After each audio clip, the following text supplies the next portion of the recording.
Chapter 1653 Inheritance of the Human Emperor. Chapter 1653 Inheritance of the Human Emperor. The Human Emperor returned the Human Emperor's brush to the Palace Guardian and gave an immortal pill to the storyteller. This also meant that the next Palace Guardian would be this generation's mystic emperor. Right now, the Human Emperor only had two emperor weapons left: his mirror and seal. The Human Emperor glanced sideways and his gaze seemed to pass through the voids, landing in a corner of the heaven-expanding mountain range. There was a long-haired man in grayish-white robes. There was a blood scar on his glabella and his eyes were clear and bright. His gaze was gentle, as though it contained endless wisdom. However, he also exuded an extremely evil aura. Two completely contrasting auras were exuded by this white-robed man. This white-robed man had once entered the Human Emperor's palace and received his inheritance as well. When the Human Emperor fought against the emperors of the primordial races earlier on, he retrieved his Human Emperor's mirror from this person. After pondering for a moment, the Human Emperor raised his hand and tossed the Human Emperor's mirror. Turning into a streak of light, it entered the heaven-expanding mountain range and returned to the hands of the white-robed man. The white-robed man shuddered with a conflicted expression. He believed that with the Human Emperor's capabilities and experience, the latter would definitely be able to tell that something was amiss with him. However, the Human Emperor still chose to hand the Human Emperor's mirror over to him. It was a form of silent trust. The white-robed man sighed gently and held the Human Emperor's mirror with both hands. He bowed deeply in the direction of the Human Emperor and chanted Buddhist proclamations softly. In Enigma Palace, Suzimo noticed the Human Emperor's actions and his heart skipped a beat. Others might not know the location of the Human Emperor's mirror, but he knew very well that it had returned to Monk Daming's hand. In other words, Monk Daming was still in the heaven-expanding mountain range. As though he recalled something, Suzimo let out a mysterious smile. "My young friend Desolate Marshal, it's time to return your body to you." The Human Emperor's voice sounded once more. With a whoosh, the Human Emperor's essence spirit left the head of the Green Lotus true body and flew towards the crack in the firmaments that shone with a blinding white light. Human Emperor. Many cultivators revealed reluctance when they saw the Human Emperor leave and shouted. The Human Emperor's essence spirit suddenly paused when he arrived beside the Human Emperor's palace. With a thought of his spirit consciousness, a blank long scroll flew out from the Human Emperor's palace. The living beings of the 10,000 races looked at everything with lost expressions. Nobody knew what the Human Emperor's intentions were. As for the Palace Guardian, he seemed to have realized something as he came beside the Human Emperor and whispered, "Master, should I write it?" "No." The Human Emperor shook his head. "I want to write it personally." The Palace Guardian nodded and handed the Human Emperor's brush over respectfully. The Human Emperor channeled his essence spirit and the Human Emperor's brush landed on the battlefield, absorbing the blood of the experts of the primordial races like the heavenly God Emperor. The silver tip of the brush turned blood-red before long. Controlling the Human Emperor's brush, the Human Emperor waved it wildly and wrote on the blank long scroll. One after another, massive words landed on the paper. Every single word was written with the blood of the emperors of the primordial races and was filled with a torrential killing intent that was chilling to the bones. Although the Human Emperor did not have a physical body, each time he wrote a word, his voice would echo through the firmaments in a deafening manner. The human race is weakened and emperors are useless. The accusation that emperors were useless in his first sentence was extremely heavy. It was referring to the emperors of the human race who hid in the ancient battlefield and did not dare to show themselves. Only the Human Emperor had the authority and qualifications to reprimand the emperors of the human race. "I heard that Desolate Marshal rose in Tianhuang mainland and established the martial Dao to bring blessings to all living beings. I, the Human Emperor, have decided to pass my title to Desolate Marshal. Once he is conferred the title of Emperor, he will become the Human Emperor and reign over the world." A loud voice spread through Tianhuang mainland and reverberated through the world. The world was shaken. The experts of Enigma Palace were even more shocked with aghast expressions of disbelief. Throughout history, the human race had many emperors and some powerful monster incarnates. However, none of them dared to refer to themselves as the Human Emperor. In the hearts of all humans, there was only a single Human Emperor. But now, the human emperor had actually given a dharmic edict personally to pass down the title to Desolate Marshal. Although Desolate Marshal was only a Mahayana patriarch right now, once he was conferred the title of emperor, he would be the new human emperor and be respected by the world. Instantly, a mysterious noble might descended onto Suzimo's body. Although he was only at the Mahayana realm, it released a powerful pressure. An endless amount of mysterious power gathered towards Suzimo. That power could not be seen with the naked eye. Only the patriarchs and emperors present could sense it with their powerful spirit consciousnesses. The fortune of the world is gathered because the human emperor passed down his title. The Chen Dragon Emperor murmured softly, "The human emperor sure is capable. By gathering the fortune of the world, one's cultivation speed would become extremely terrifying and they would receive many blessings." The Kuan Empress said. However, fortune and opportunities go hand in hand with life and death calamity. Gathering the fortune of the world means that Desolate Marshal has to endure an unimaginable calamity. It's not so easy to become the human emperor. The barbarian emperor nodded as well. The human emperor created such a huge commotion by imparting his title to a Mahayana patriarch with a personal dharmic edict.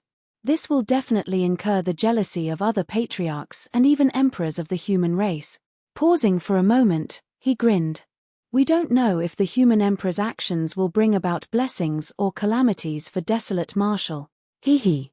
The Chen Dragon Emperor laughed. Do you guys think that the human emperor didn't think of that? What does that mean?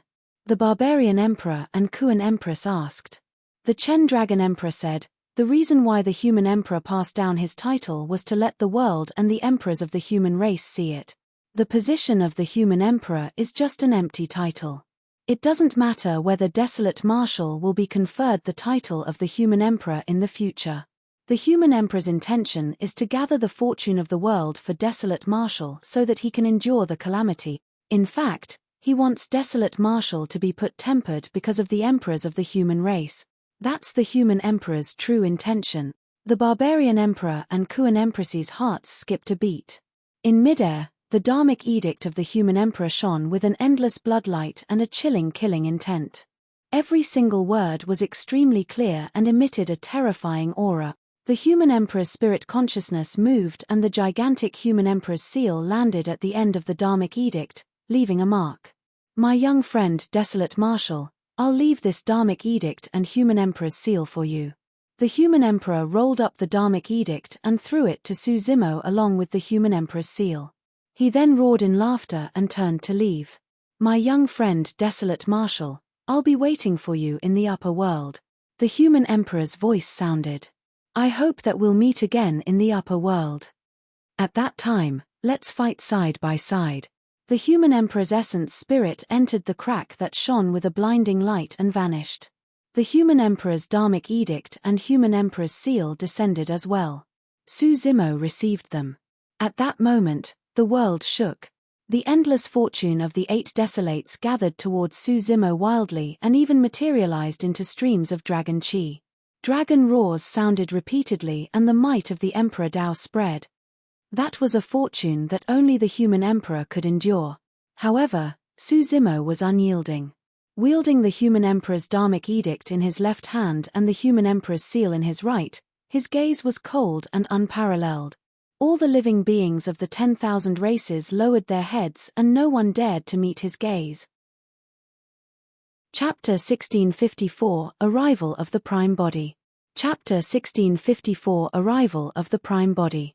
Although the human emperor left, he wrote the human emperor's dharmic edict personally and passed it down to Suzimo alongside the human emperor's seal, gathering the fortune of the world. At that moment, although Suzimo was only at the Mahayana realm, he had already exuded the aura of an emperor. His aura was immense as he looked down on the world. Greetings, human emperor. The storyteller cupped his fists towards Suzimo and bowed first. The storyteller was the current mystic emperor. Now that the mystic emperor took the lead to greet, the remaining 5 emperors bowed hurriedly with respectful expressions. If that was the case for the 6 emperors, it did not matter if the other cultivators were unwilling, dissatisfied, jealous or indignant. At that moment, all of them felt immense pressure and knelt down one after another. This was the situation. Now that the human emperor had passed down his title, the trend was on Su Zimo's side. Seniors, there's no need for that. Su Zimo put away the human emperor's dharmic edict and human emperor's seal and hurried forward. He raised the storyteller's arms and said, "I don't deserve the title of the human emperor. Be it in the ancient era or this generation, there is only a single human emperor. If I become an emperor in the future, I won't be called the human emperor either." That was Su Zimo's respect for the eternal human emperor. In the hearts of him and the living beings of the 10,000 races, there was only a single human emperor. Senior Mystic Emperor, I hope that you guys will continue hosting this 10,000 race meet. Su Zimo said in a deep voice. Of course. The storyteller nodded. Everyone of the primordial races, do you have any objections to the 10,000 race meet continuing? The storyteller looked at the witch clan leader and the others and asked in a deep voice. No objections. The clan leaders of the witch and heavenly eye races shook their heads. The arrival of the human emperor changed the situation completely. All the primordial races were scared out of their wits and had yet to break free from their fears. Who would dare to object? Hey! Suddenly, Little Fatty leaped out and pointed in the direction of the witch and golden crow races, shouting, "The 10,000 race meet shall continue. Where are the emperors of your primordial 6 races? Why aren't there any emperors? Perhaps they're scared out of their wits." Shijian muttered at the side. Rolling his eyes, Little Fatty pouted his lips. That means they aren't that capable after all and are just a bunch of coward. I thought they must have been strong given how arrogant they were earlier on. The two of them echoed one after another, and the expressions of the clan leaders of the primordial 6 races turned extremely terrible. Earlier on, they humiliated the human race and mocked them for being cowardly rats. But now, karma had reversed. When the eternal human emperor descended, the heavenly god emperor, hell witch emperor and the others were either dead and injured. Even with the human emperor's departure, the remaining emperors of the primordial 6 races were so scared that they hid in the forbidden grounds and did not dare to appear. The human emperor had only just left, who knew if he had anything else up his sleeves.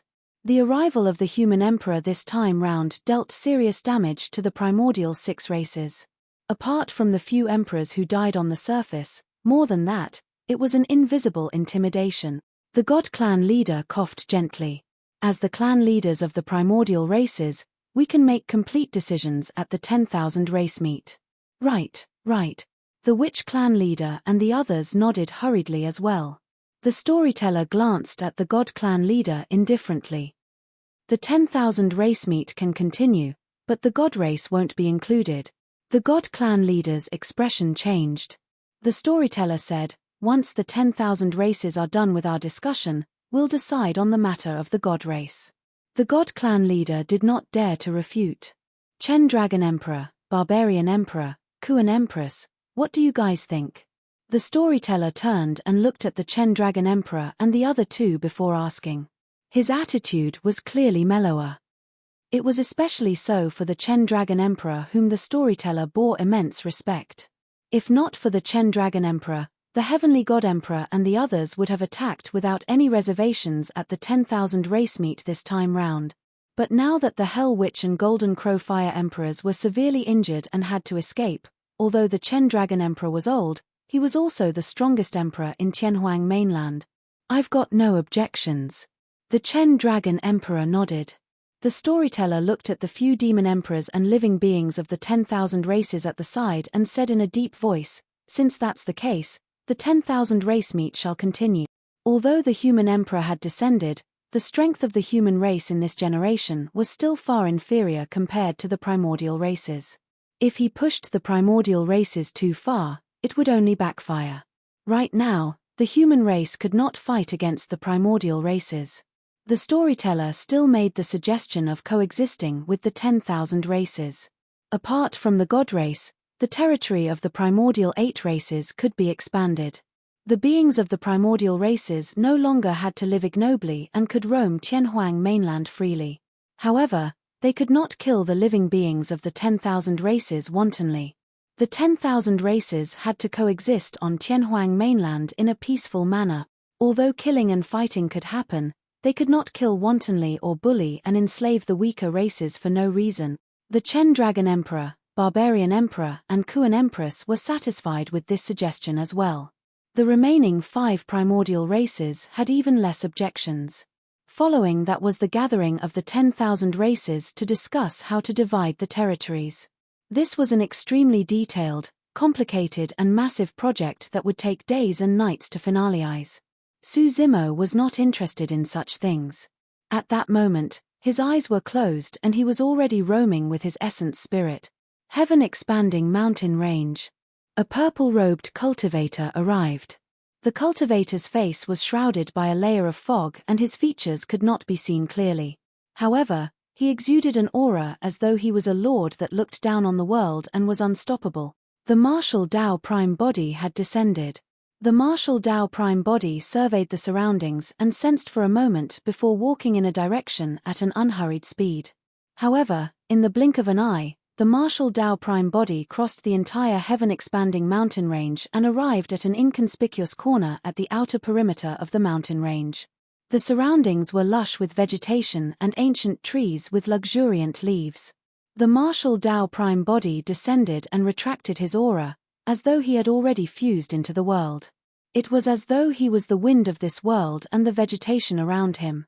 At that moment, even if someone stood in front of the martial Dao Prime Body with their eyes closed, even if they released their spirit consciousness, they wouldn't be able to sense his existence. In the depths of this corner, there was a dark cave. The martial Dao Prime Body smiled gently and walked towards the cave. In the cave, a white-robed man was in a lotus position. His fingertip touched the ground and his entire finger turned scarlet. The white-robed man closed his eyes and calmed his mind, carefully refining the bloodlines here. The bloodlines left behind at the battlefield of Enigma Palace were the strongest. However, he did not dare to touch them lest he alarmed the many emperors at Enigma Palace. Countless living beings of the heaven-expanding mountain range died in the battle between the emperors as well. At that moment, the white-robed man was refining the bloodlines of those living beings. The human emperor's mirror was an emperor weapon. However, he was only at the half-martial ancestor realm. In order to help the human race tide through the calamity earlier on, he forcefully activated the human emperor's mirror and suffered a huge backlash. Under normal circumstances, such an injury would require at least a few days of recuperation for it to heal. However, he could make use of the Blood Refinement Fiend Sutra to refine his bloodline and absorb essence chi continuously. His recovery speed was extremely shocking and was many times faster. Chapter 1655 Showdown. Chapter 1655 Showdown. About an hour later, the white-robed man let out a long breath. His injuries had already healed. Most importantly, he could already sense the opportunity to advance to the Mahayana realm. The white-robed man opened his eyes and was prepared to leave this place to look for a safe and secluded place to break through to the Mahayana realm. However, the moment he opened his eyes, his pupils constricted. Even with his calm personality, his expression changed. There was someone standing not far away from him. There was a purple-robed cultivator whose face was shrouded by a layer of fog and even he could not see through it with his eyes. Monk Daming released his spirit consciousness and scanned the purple-robed cultivator, feeling even more guarded. Up till this point of his cultivation, the strength of his spirit consciousness was even stronger than some ordinary Mahayana patriarchs. Even so, despite his powerful spirit consciousness, he could not detect the purple-robed cultivator's appearance through the fog. He could only detect that the purple-robed mysterious man before him was also a half-martial ancestor expert. Apart from that, he knew nothing else. That was not the most important thing. What truly shocked the white-robed man was that he did not notice when the mysterious person appeared. 4 half-martial ancestors, the distance of a few feet between them was almost negligible. In other words, if the purple-robed mysterious man had any ill intentions and attacked him earlier on, there was a 50% chance that he would have been injured. However, there was another half of the possibility. The moment the purple-robed mysterious man attacked, he might have been able to sense it and react by counterattacking forcefully. Therefore, in the eyes of the white-robed man, although the purple-robed cultivator was mysterious and had the initiative, he was not a threat just yet. He was confident.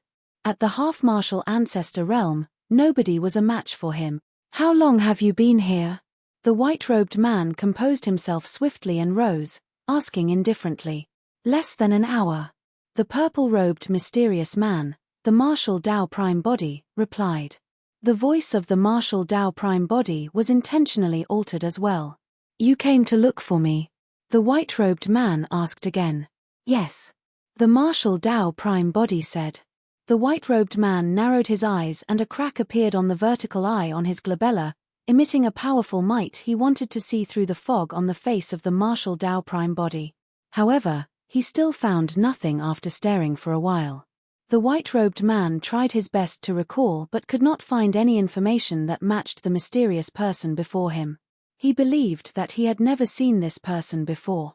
If he had seen such a special person before, he would definitely remember the latter firmly. I don't know you. You're looking for the wrong person, the white-robed man said.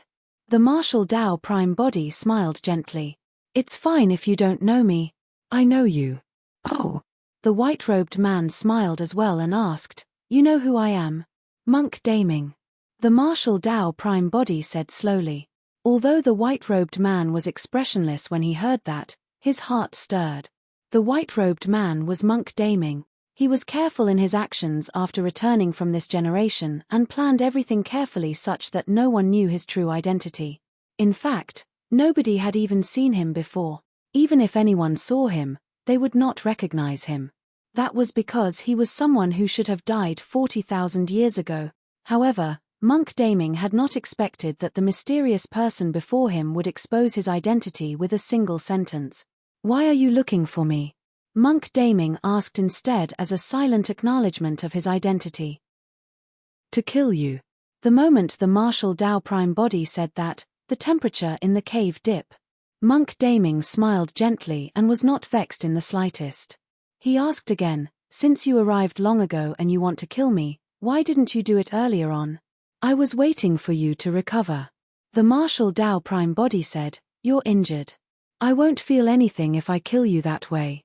Foo-foo, interesting. This time round, Monk Daming laughed. He had lived for 40,000 years and there had never been anyone who could speak with such arrogance before him. While the mysterious man wanted him dead, he wanted to do it after he had fully recovered.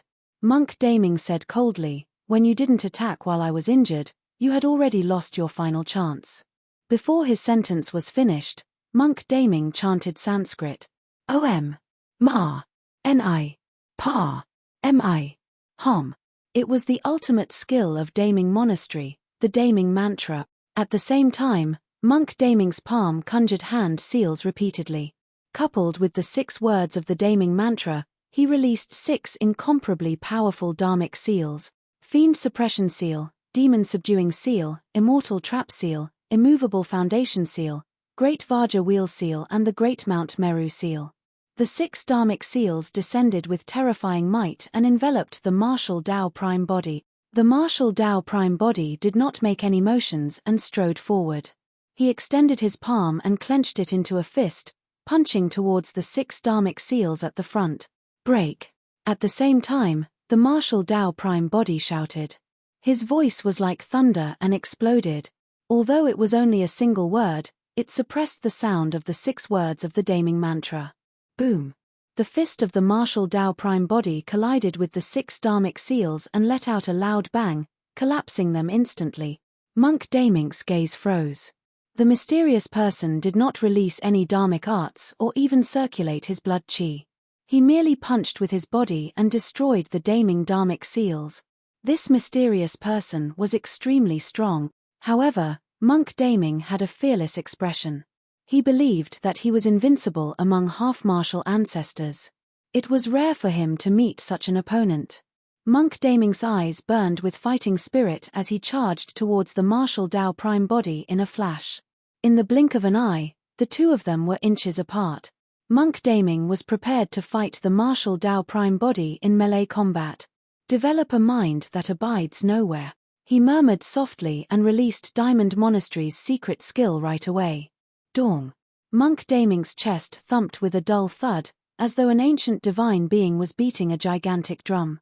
The sound was deep, powerful and shuddering. His heart shone brightly. That single thump released his extremely terrifying bloodline that surged to his limbs and organs instantly. Splash! The sound of tsunami blood echoed from Monk Daming's body. In fact, his body was veiled by a layer of golden divine Buddhist light. At that moment, Monk Daming seemed to have transformed into an ancient Buddha. He was unparalleled and his dharmic powers were boundless. His might was terrifying and he wanted to subdue all demons. Splash! When the martial Tao Prime body channeled his bloodline, he reached the tsunami blood realm as well. Boom! The martial Tao Prime body had an indifferent expression and was fearless against the divine might of Monk Daming. When he attacked once more, it was still a simple punch. Boom! Monk Daming punched out as well. There was a loud bang. Their fists collided violently and released an extremely terrifying halo of power that caused the entire cave to tremble. Sand and gravel rolled down endlessly. Monk Daming grunted and took half a step back. The martial Tao Prime body's expression was unchanged as he took a half step forward. Like a shadow, he punched out once more with a ferocity like fire. La! Nor! Monk Daming could only defend with his fists. Boom! Another loud bang sounded. Monk Daming retreated once more and the golden light on his body swayed before dimming rapidly. Chapter 1656, Complete Suppression. Chapter 1656, Complete Suppression. Enigma Palace. Although Suzimo's other two true bodies seemed like they were resting with their eyes closed, their minds were already immersed in the heaven-expanding mountain range and sensing the battle that broke out in a corner. Ever since Monk Daming appeared, the Green Lotus true body had been manipulated by him. The two of them exchanged blows once before and the Green Lotus true body suffered a crushing defeat as well. Later on, Monk Daming even used the conflict between the Green Lotus true body and Enigma Palace to infiltrate Enigma Palace and steal the mystic firmament record of Enigma Palace. The feeling Monk Daming gave Suzimo was always unfathomable. In fact, he did not even know how strong Monk Daming truly was. On the one hand, the martial Tao Prime body sought out Monk Daming this time round to test the latter's strength. On the other hand, he wanted to verify his own progress. The martial Tao Prime body had already reached the half-martial ancestor realm and was only half a step away from entering the Mahayana realm. He needed a powerful opponent to temper his martial Tao. For the martial Tao Prime body, Monk Daming was a perfect opponent. Therefore, the reason why the martial Tao Prime body waited for Monk Daming to recover was because he did not want to take advantage of the latter. The reason why he said that he wanted to kill Monk Daming was because he wanted Monk Daming to use his full strength without holding back at all. Suzimo knew Monk Daming very well. Monk Daming was way too scheming. If he had not displayed extreme hostility, Monk Daming would not reveal all his trump cards and method. Of course, this battle was also because Suzimo had pent-up frustrations in his heart. Up till this point of his cultivation, he had overwhelmed strong foes and was invincible among his peers. However, he was repeatedly disadvantaged against Monk Daming. The reason why the martial Tao Prime body looked for Monk Daming this time round was also to vent this frustration. Furthermore, Monk Daming admitted that he did harbor killing intent towards Suzimo. It was not overboard for the martial Tao Prime body to give Monk Daming a scare. Within the cave, the martial Tao Prime body and Monk Daming channeled their bloodlines to the tsunami blood realm and exchanged two punches. Monk Daming retreated consecutively and even his diamond heart secret skill nearly collapsed. A look of shock flashed through Monk Daming's eyes. He had cultivated many body-tempering dharmic formulations. 40,000 years ago, there was no one who could suppress him in melee combat. Now that he had returned and obtained the help of the Blood Refinement Fiend Sutra as well as many cultivation techniques, he was many times stronger than before. However, he could not gain any advantage against this purple-robed mysterious man. A look of admiration flashed through the eyes of the martial Tao Prime body as well. Monk Daming was indeed strong. Although the martial Tao Prime body did not use his full strength, even ordinary Mahayana patriarchs might not have been able to defend against the two punches earlier on. While Monk Daming was retreating, he made use of the momentum of his retreat to neutralize most of the power and shift it underground without suffering any damage. A few deep footprints appeared beneath Monk Daming's feet. Even the martial Tao prime body had not seen such a secret skill that could deflect power in such a manner. Indeed, he has some means. It's no wonder why he dared to look for me. A warm smile appeared on Monk Daming's face. Monk Daming looked at the martial Tao prime body with deep eyes that resembled the starry skies. They seemed to contain endless secrets that made one want to explore and fall into them. The martial Tao prime body said indifferently, "Don't bother trying to play with such illusion techniques and secret skills." Monk Daming had an extremely deep understanding of illusion techniques. He was the one who set up the illusion formation in the Grand Primordium ancient temple. At that time, Monk Daming was only at the Dharma characteristic realm. However, many conjoint body mighty figures could not break free from it, and even the Green Lotus true body was not spared. Only, such secret skills were child's play for the martial Tao prime body. Interesting. Monk Daming flicked his finger and smiled. His gaze intensified and his bloodline climbed once more. A tsunami surged within his body and an extremely shocking phenomenon appeared behind him. It was an endless blood sea that was extremely evil. It was as though a supreme fiend was born within the blood sea. However, there was a sacred ancient Buddha floating on the blood sea. It was filled with golden light and its gaze was benevolent, as though it wanted to enlighten all living beings. The two opposing auras fused perfectly in the bloodline phenomenon, forming a powerful visual and mental impact. Monk Daming released his bloodline phenomenon and walked towards the martial Tao prime body. The eyes of the martial Tao prime body burned like two flames. His entire body seemed to have vanished and in its place was a gigantic furnace. Swoosh! Flames surged within the furnace and incinerated everything. Before Monk Daming could approach, he felt a scorching aura and his skin burned in pain. In fact, the blood sea behind him was already boiling. The stone walls around the cave had already begun to melt, turning into scorching lava that emitted thick smoke as it flowed down slowly. Boom! The martial Tao prime body attacked once more and punched out. More! That punch burned with blazing flames, as though a volcano had burst forth and released an extremely terrifying power that arrived instantly. Monk Daming's expression finally changed. When he released his bloodline phenomenon, his strength increased exponentially. However, he did not expect that the mysterious person's bloodline phenomenon would be even more terrifying. Even his bloodline phenomenon was showing signs of dispersing. Boom! Monk Daming punched the martial Tao prime body once more. Crack! Crack! Crack! The golden light on Monk Daming's body shattered and dimmed completely. The diamond heart was destroyed by a single punch from the martial Tao prime body. Bang! Bang! Bang! The martial Tao prime body closed in step by step and threw out punches one after another. Monk Daming waved his fists and clashed as well. He retreated continuously and used his secret skill to neutralize the power of the martial Tao prime body. The power released by each punch of the martial Tao prime body was way too ferocious. It was as violent as fire, as turbulent as the ocean and as heavy as mountains. Even Monk Daming felt suffocated. However, he knew very well that the toll on the power of the martial Tao prime body was definitely immense. As long as time passed and the martial Tao prime body's blood chi deteriorated and his strength could not sustain further, that would be his chance to retaliate. However, 10 breaths passed. Although the martial Tao prime body punched out dozens of times, his strength did not show any signs of depleting. Instead, his punches were fiercer and more powerful than before, as though there was no limit to them. Initially, Monk Daming could even make use of his secret skill to deflect most of the power of the martial Tao prime body. Later on, the power released by the martial Tao prime body was way too ferocious and massive that even his secret skill could not deflect it. Boom!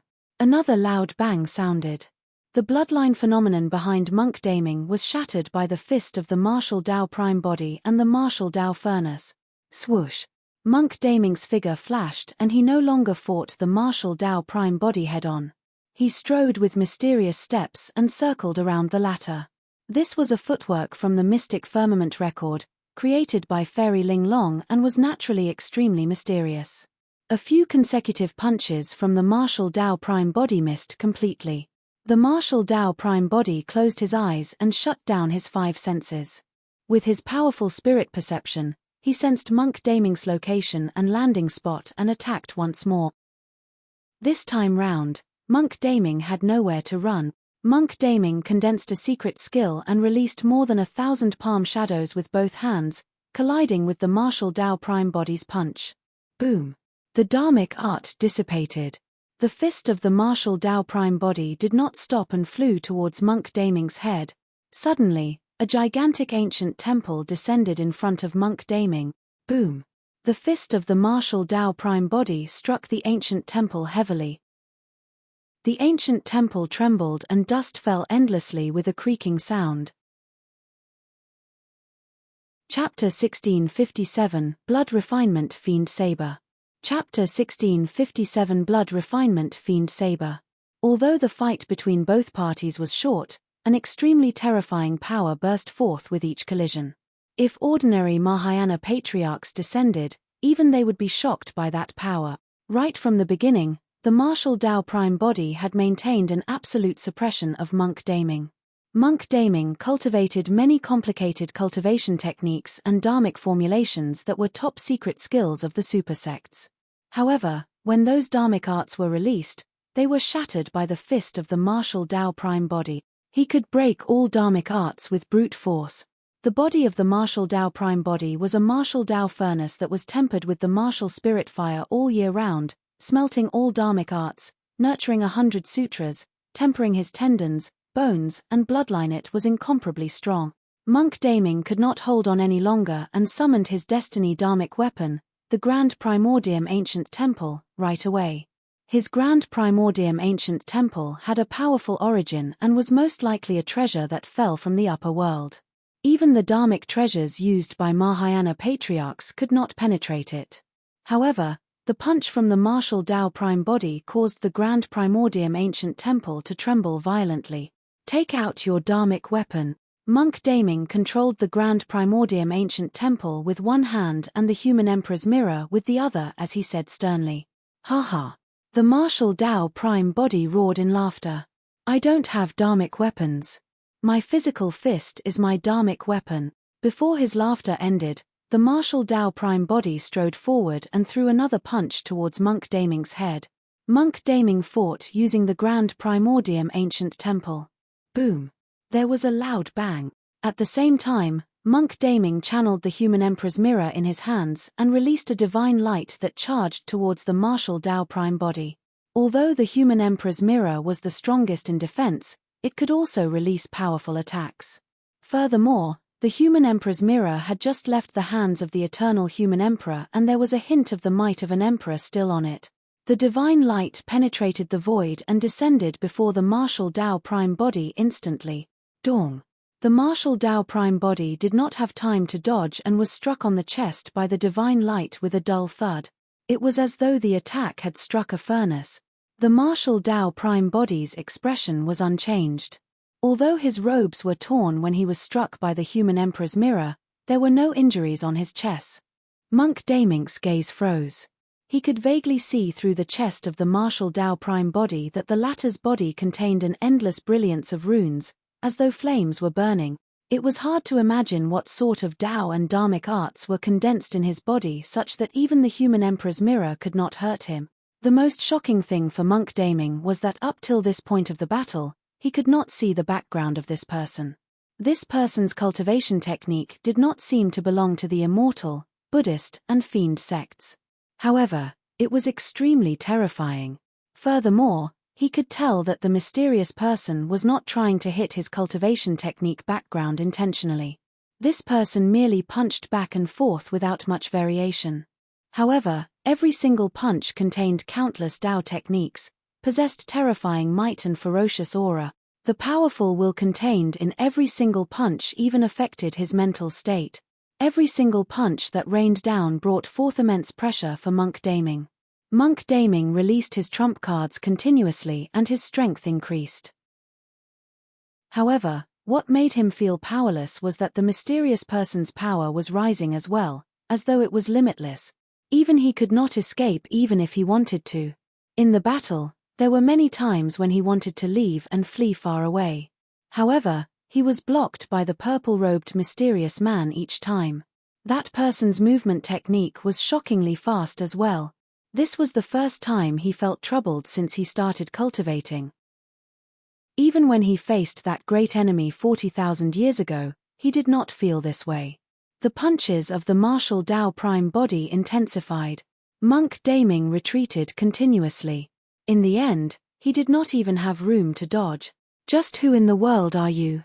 Monk Daming narrowed his eyes and a blood glint shone with killing intent. The martial Tao prime body did not reply and attacked even more viciously. Your cultivation isn't easy and you're strong. You're definitely a peerless monster incarnate. Monk Daming had a conflicted expression. I didn't want to kill you initially, but I don't want to nor can I die. I have something more important to do. The moment he said that, Monk Daming's eyes turned blood-colored. An extremely evil aura emanated from his body and he was filled with a foul stench of blood. Monk Daming's fingernails scratched his wrist. Sheeing. Blood splattered. Before it landed on the ground, Monk Daming gathered everything into his hands and a blood-colored saber was condensed. The blood flow on the saber was extremely evil, as though it was alive. Slash. Monk Daming swung his blood-colored saber and slashed towards the martial Tao prime body. The martial Tao prime body's expression was unchanged as he continued punching. Swoosh. The punch did not cause much of a stir when it struck the blood-colored saber. It seemed as though the blood-colored saber was snapped by a single punch from the martial Tao prime body. All the blood spread and splashed onto the martial Tao prime body instantly. Amitabha. Monk Daming looked at the martial Tao prime body and chanted a Buddhist proclamation before activating the Blood Refinement Fiend Sutra. The bloodline that splattered on the martial Tao prime body contained an extremely terrifying power, as though it wanted to withdraw the bloodline in his body. Hey! The martial Tao prime body exclaimed softly and nodded. This fiend technique is indeed powerful. When Monk Daming released the Blood Refinement Fiend Sutra, the bloodline of the martial Tao prime body stirred. If it was anyone else, they would have been refined into a dry corpse by Monk Daming instantly. Monk Daming's eyes were filled with shock as well. Given his comprehension of the fiend technique, as long as he channeled a mental cultivation technique, he could suck dry the bloodlines of some half-martial ancestor experts with a single breath. But now, even after condensing the Blood Refinement Fiend saber and slashing it on the purple-robed mysterious man, he could not absorb and refine the latter's bloodline. Furthermore, from the relaxed state of the person, it seemed like the latter was not affected much. Refine. Right then, the martial Tao prime body said slowly. The flames in his body intensified and the martial spirit fire burned furiously, turning his body crystalline red. The filthy blood that splashed onto his body began to evaporate. In fact, tragic wails could be heard from the filthy blood.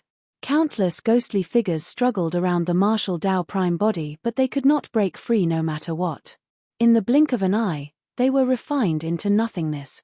The filthy blood on the martial Tao prime body was refined completely as well. His body was flawless as his blood chi surged with a torrential might. His aura turned even stronger and heatwave surged as though it wanted to smelt everything. If that's all you've got, you'll die today. The martial Tao prime body's tone was cold as he strode towards Monk Daming. He raised his fist and punched towards the latter like a gigantic fireball. Chapter 1658 Fall. Chapter 1658 Fall. Monk Daming lowered his head and his long hair swayed gently. Suddenly, the blood scar on his glabella split open and revealed a blood-colored heavenly eye. It was horrific, sinister, and extremely terrifying, like the eye of an evil spirit and filled with a shuddering aura. Instantly, everything in the martial Tao prime body's vision seemed to have vanished. The only thing left was the blood-colored heavenly eye, the eye of death. This was the number one and strongest visual technique dharmic formulation of the heavenly eye race. Throughout history, there had been many heavenly eye race beings who cultivated this visual technique. However, only a rare few managed to cultivate it successfully. In order to cultivate the eye of death, the young master of the heavenly eye race, Savage Eye, even blinded himself at the start of his cultivation and could not see light for life. Among the heavenly eye race, the last person to cultivate the eye of death traced back to 40,000 years ago. Unfortunately, that child's bloodline was impure and was a remnant of the heavenly eye race. Although the term remnant sounded all right, in the eyes of the heavenly eye race, he was nothing but a bastard child. This young child was bullied and nearly died in the heavenly eye race. In the end, he was saved by an accomplished monk of Daming Monastery who passed by. The latter took him in without any disdain for his bloodline. Later on, this young child became the titular disciple of Daming Monastery who shook the entire Tianhuang mainland. Monk Daming.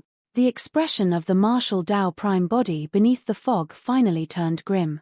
The reason why the Eye of Death was incomparably strong was because not only did the visual technique contain the power of the visual technique, it would also cause an immense impact to the essence spirit.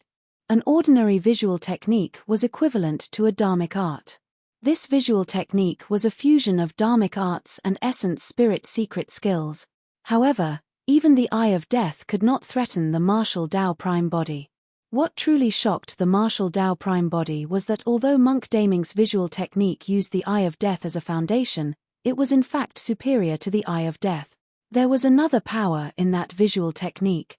In other words, Monk Daming had created a visual technique that surpassed the Eye of Death.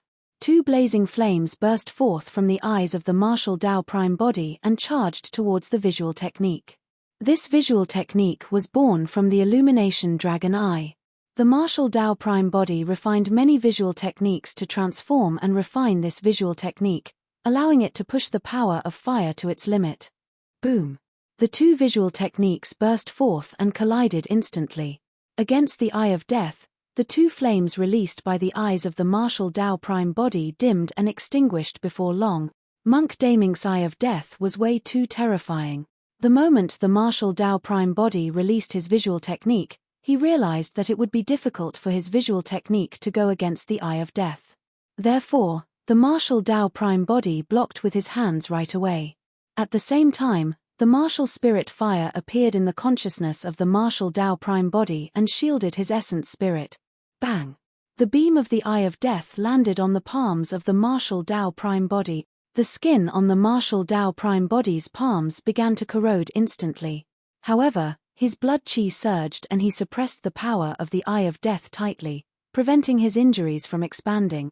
A blood-colored beam of light appeared in the consciousness of the martial Dao prime body and charged towards his essence spirit. Before it arrived, it was burned to ashes by the martial spirit fire. Monk Daming frowned slightly and his body swayed.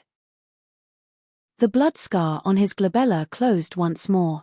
The heavenly eye was finally closed. At that moment, the world seemed to have returned to normal. The dead silence vanished.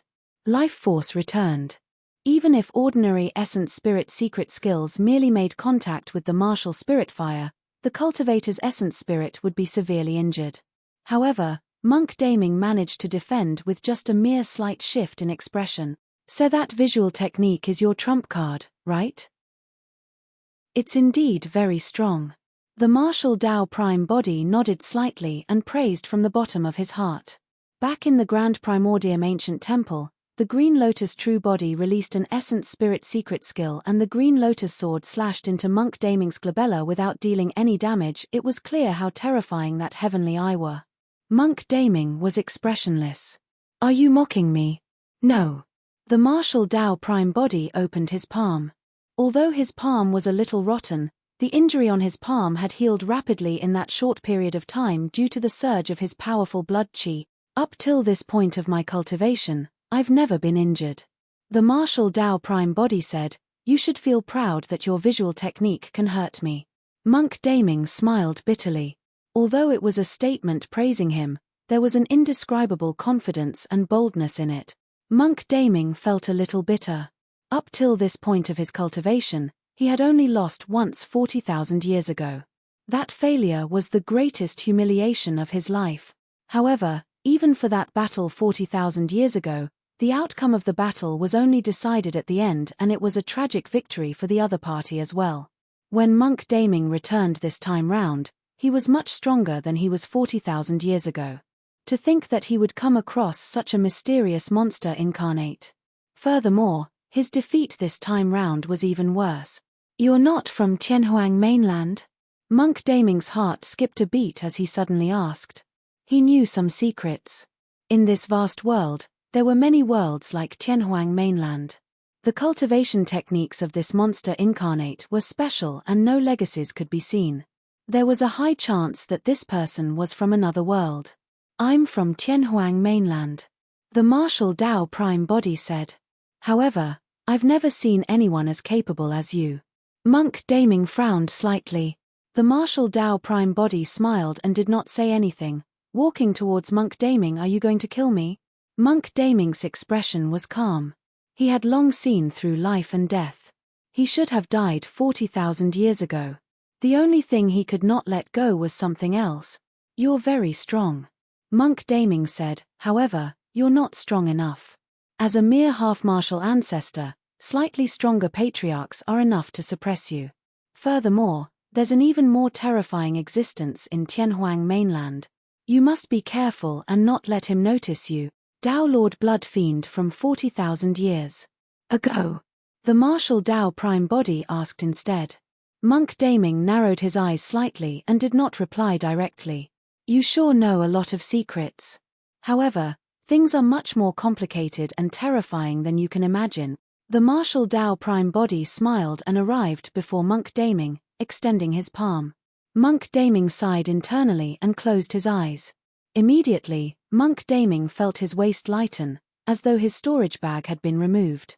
He opened his eyes and saw that the martial Tao prime body had taken away his storage bag. The martial Tao prime body channeled the martial spirit fire and wiped away the spirit consciousness on the storage bag. He opened the storage bag and took a look inside. Mystic firmament record. The martial Tao prime body caught sight of the secret skill of Enigma Palace right away. This is a cultivation technique of Enigma Palace. When you're done reading it, please return it to Enigma Palace. Monk Daming thought that he was bound to die inside. He was also prepared to return the mystic firmament record. "That's for sure." The martial Tao prime body smiled. Chapter 1659 9 Latent Dangers in Tianhuang mainland. Chapter 1659 Latent Dangers in Tianhuang mainland. Apart from the mystic firmament record, there were many other cultivation techniques and secret skills in the storage bag. Most of them were from the 6 Buddhist monasteries. Some of those cultivation techniques were top-tier dharmic formulations and secret skills. However, many of them were simple ancient sutras or incantations to calm one's mind. Monk Daming's storage bag was almost filled with those Buddhist cultivation techniques. "Why are you collecting so many ancient books of the Buddhist sects?" the martial Tao prime body asked. If Monk Daming wanted to raise his cultivation, all he had to do was cultivate top-tier Buddhist cultivation techniques. However, his storage bag was mostly filled with non-offensive Buddhist sutras.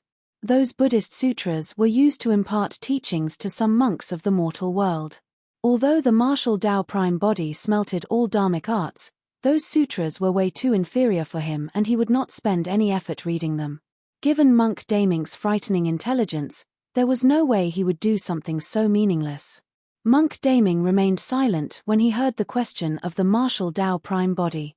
The martial Tao prime body checked his storage bag and put away a few top-tier cultivation techniques of the Buddhist monasteries before throwing the storage bag to Monk Daming. Monk Daming frowned slightly and hesitated. "After I read through these cultivation techniques, I'll naturally return them to their owners." The martial Tao prime body seemed to be able to read Monk Daming's mind and said, "You should be about to advance to the Mahayana realm." The martial Tao prime body smiled gently. "I'll wait for you at the front. If you're indignant about today's defeat, we'll fight again." With that said, he turned and walked into the distance. Monk Daming frowned and could not help but ask, "You're leaving just like that? Didn't you want to kill me earlier on?" "That was just a casual statement. I merely wanted to bash you up." The voice of the martial Tao prime body sounded and his figure vanished completely by the time he said the final word. Monk Daming had a lost expression. Who was that purple-robed, mysterious man? In fact, He could not even identify the background of that mysterious person's cultivation techniques despite the massive battle that was weighed too strain. Why would that purple-robed mysterious man want to bash him up as well? Although Monk Daming's intelligence was terrifying, no matter how he racked his brains, he could not guess that the mysterious person was Su Zimo's third true body, Desolate Marshall's prime body. Monk Daming pondered for a moment and extended his palm. A fog appeared in his eyes as he divined with his fingers. Over the years, he had long memorized the contents of the Mystic Firmament record and had cultivated the divination secret skills involved to an extremely deep level. After a moment, he shuddered and the fog in his eyes dispersed.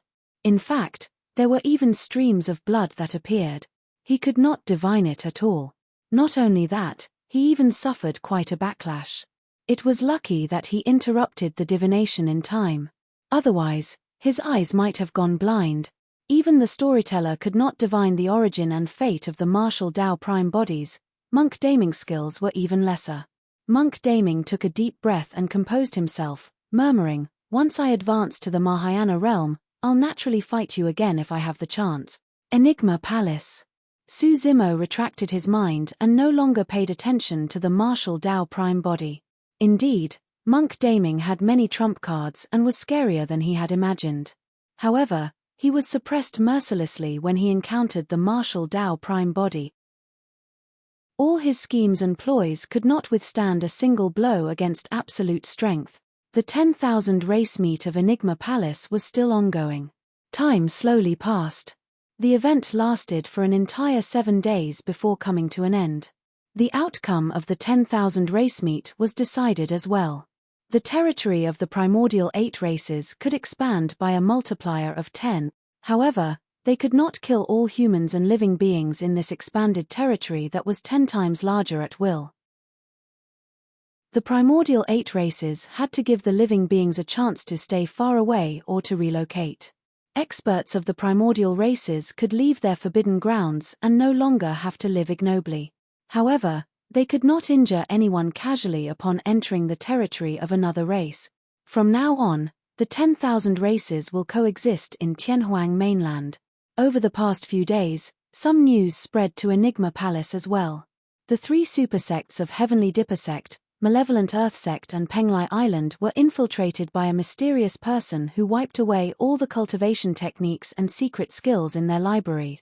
It was said that the disciples of the supersects who fought against that mysterious person were all defeated. Among them, there were even patriarchs who died. Nobody could make out the appearance of the mysterious person. Nobody could reveal the background of that mysterious person's cultivation techniques. Everything was a mystery. The patriarchs of Heavenly Dipper Sect, Malevolent Earth Sect and Penglai Island naturally had ugly expressions. All the cultivators knew that this was definitely not a coincidence. At the start of the 10,000 race meet, the first ones to submit to the primordial races were those 3 supersect. It was clear that the mysterious person did it intentionally. Some of the cultivation techniques and secret skills in the libraries had been passed down through the ages. All 3 supersects suffered an immense loss this time round. Even if there were some cultivation techniques and secret skills that were cultivated by experts of the sect, it was extremely difficult for them to be rewritten perfectly. Although the foundation of the 3 supersects was still present, the loss of their cultivation techniques in their libraries meant that their foundations were now shaken.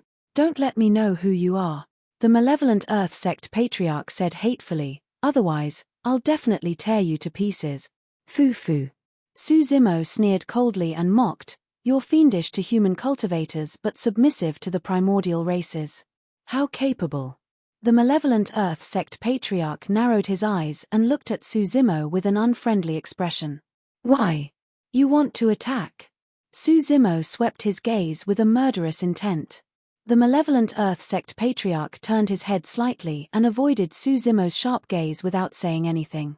Right now, Desolate Marshall was no longer the half-martial ancestor whom they could suppress at will before the start of the 10,000 race meet. Now that he had entered the Mahayana realm, Desolate Marshall was already a patriarch expert. More importantly, everyone knew that the Human Emperor had written a dharmic edict personally to impart the title of the Human Emperor as well as the Human Emperor's seal to Su Zimo. It could be said that the current desolate marshal was the new human emperor in the hearts of all living beings. Furthermore, this was Enigma Palace. The dragon race was present, the palace guardian was present, and the mystic emperor of Enigma Palace was present. Even if he had 100 guts, he would not dare to attack desolate marshal here.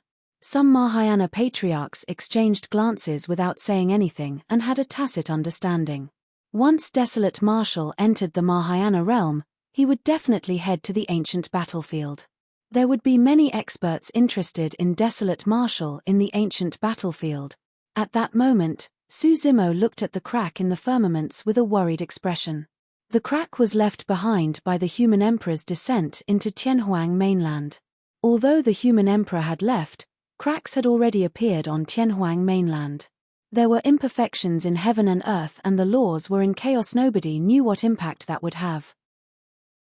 The danger of the primordial races was temporarily relieved. However, Tianhuang mainland was still in turmoil and had some latent dangers. Once those latent dangers were released, they might be even more terrifying than the primordial 6 races. Chapter 1660, Get Loss.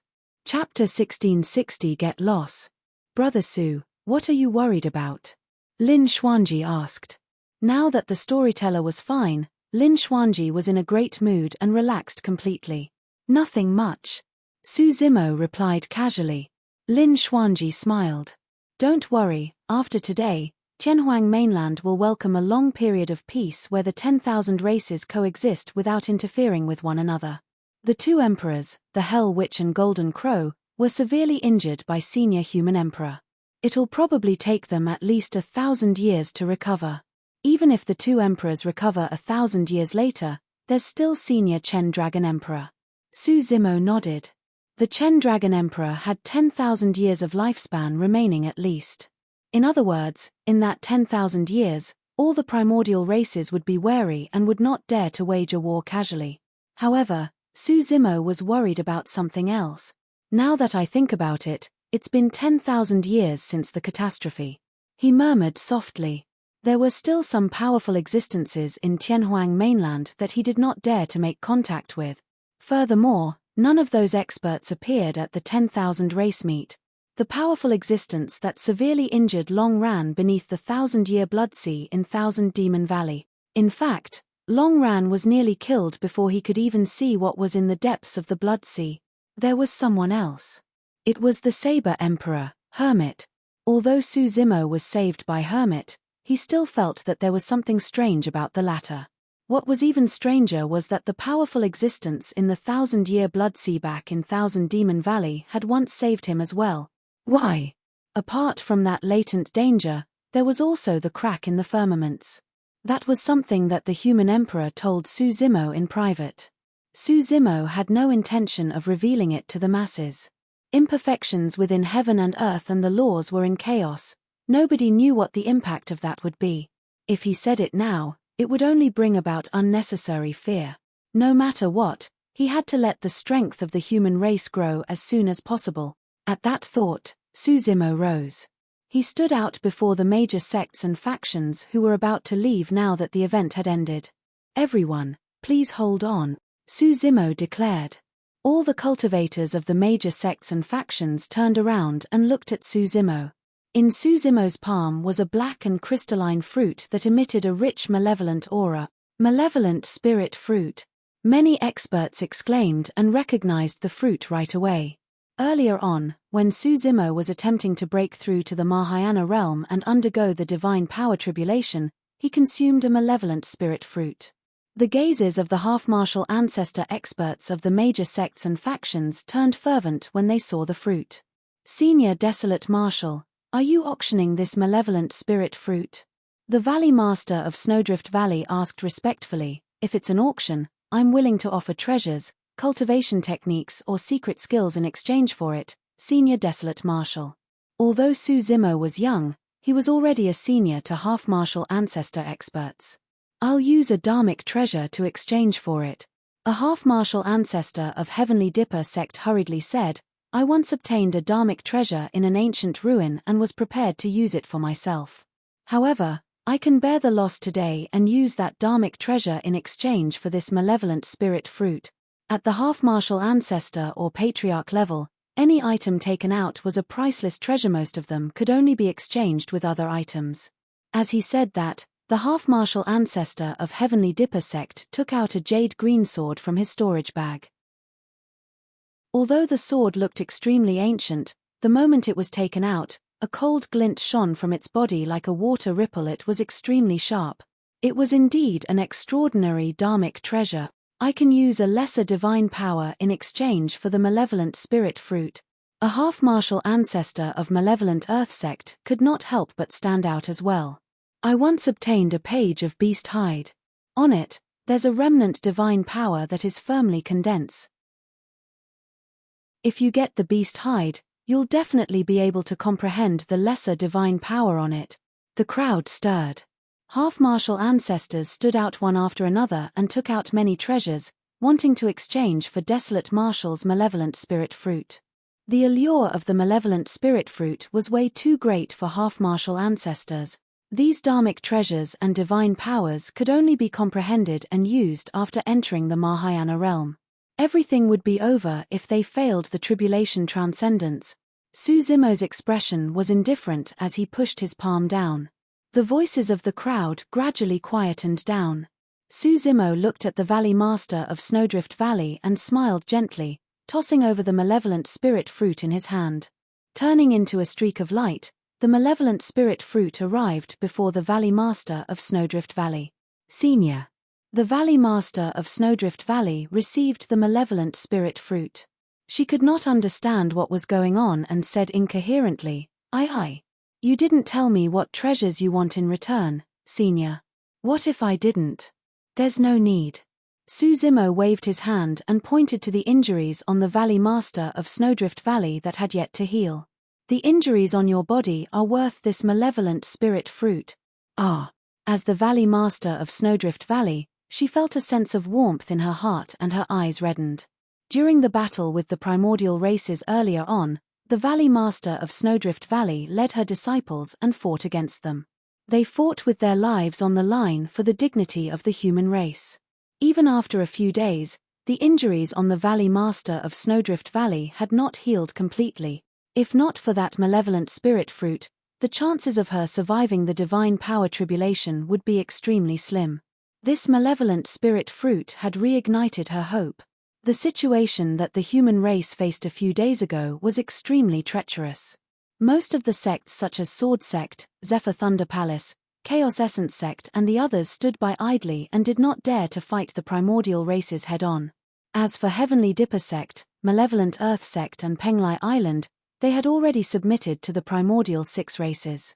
Only Snowdrift Valley, Overlord Palace and a few other sects stood out and joined forces with Monkey, Night Spirit and the others to fight the primordial 6 races.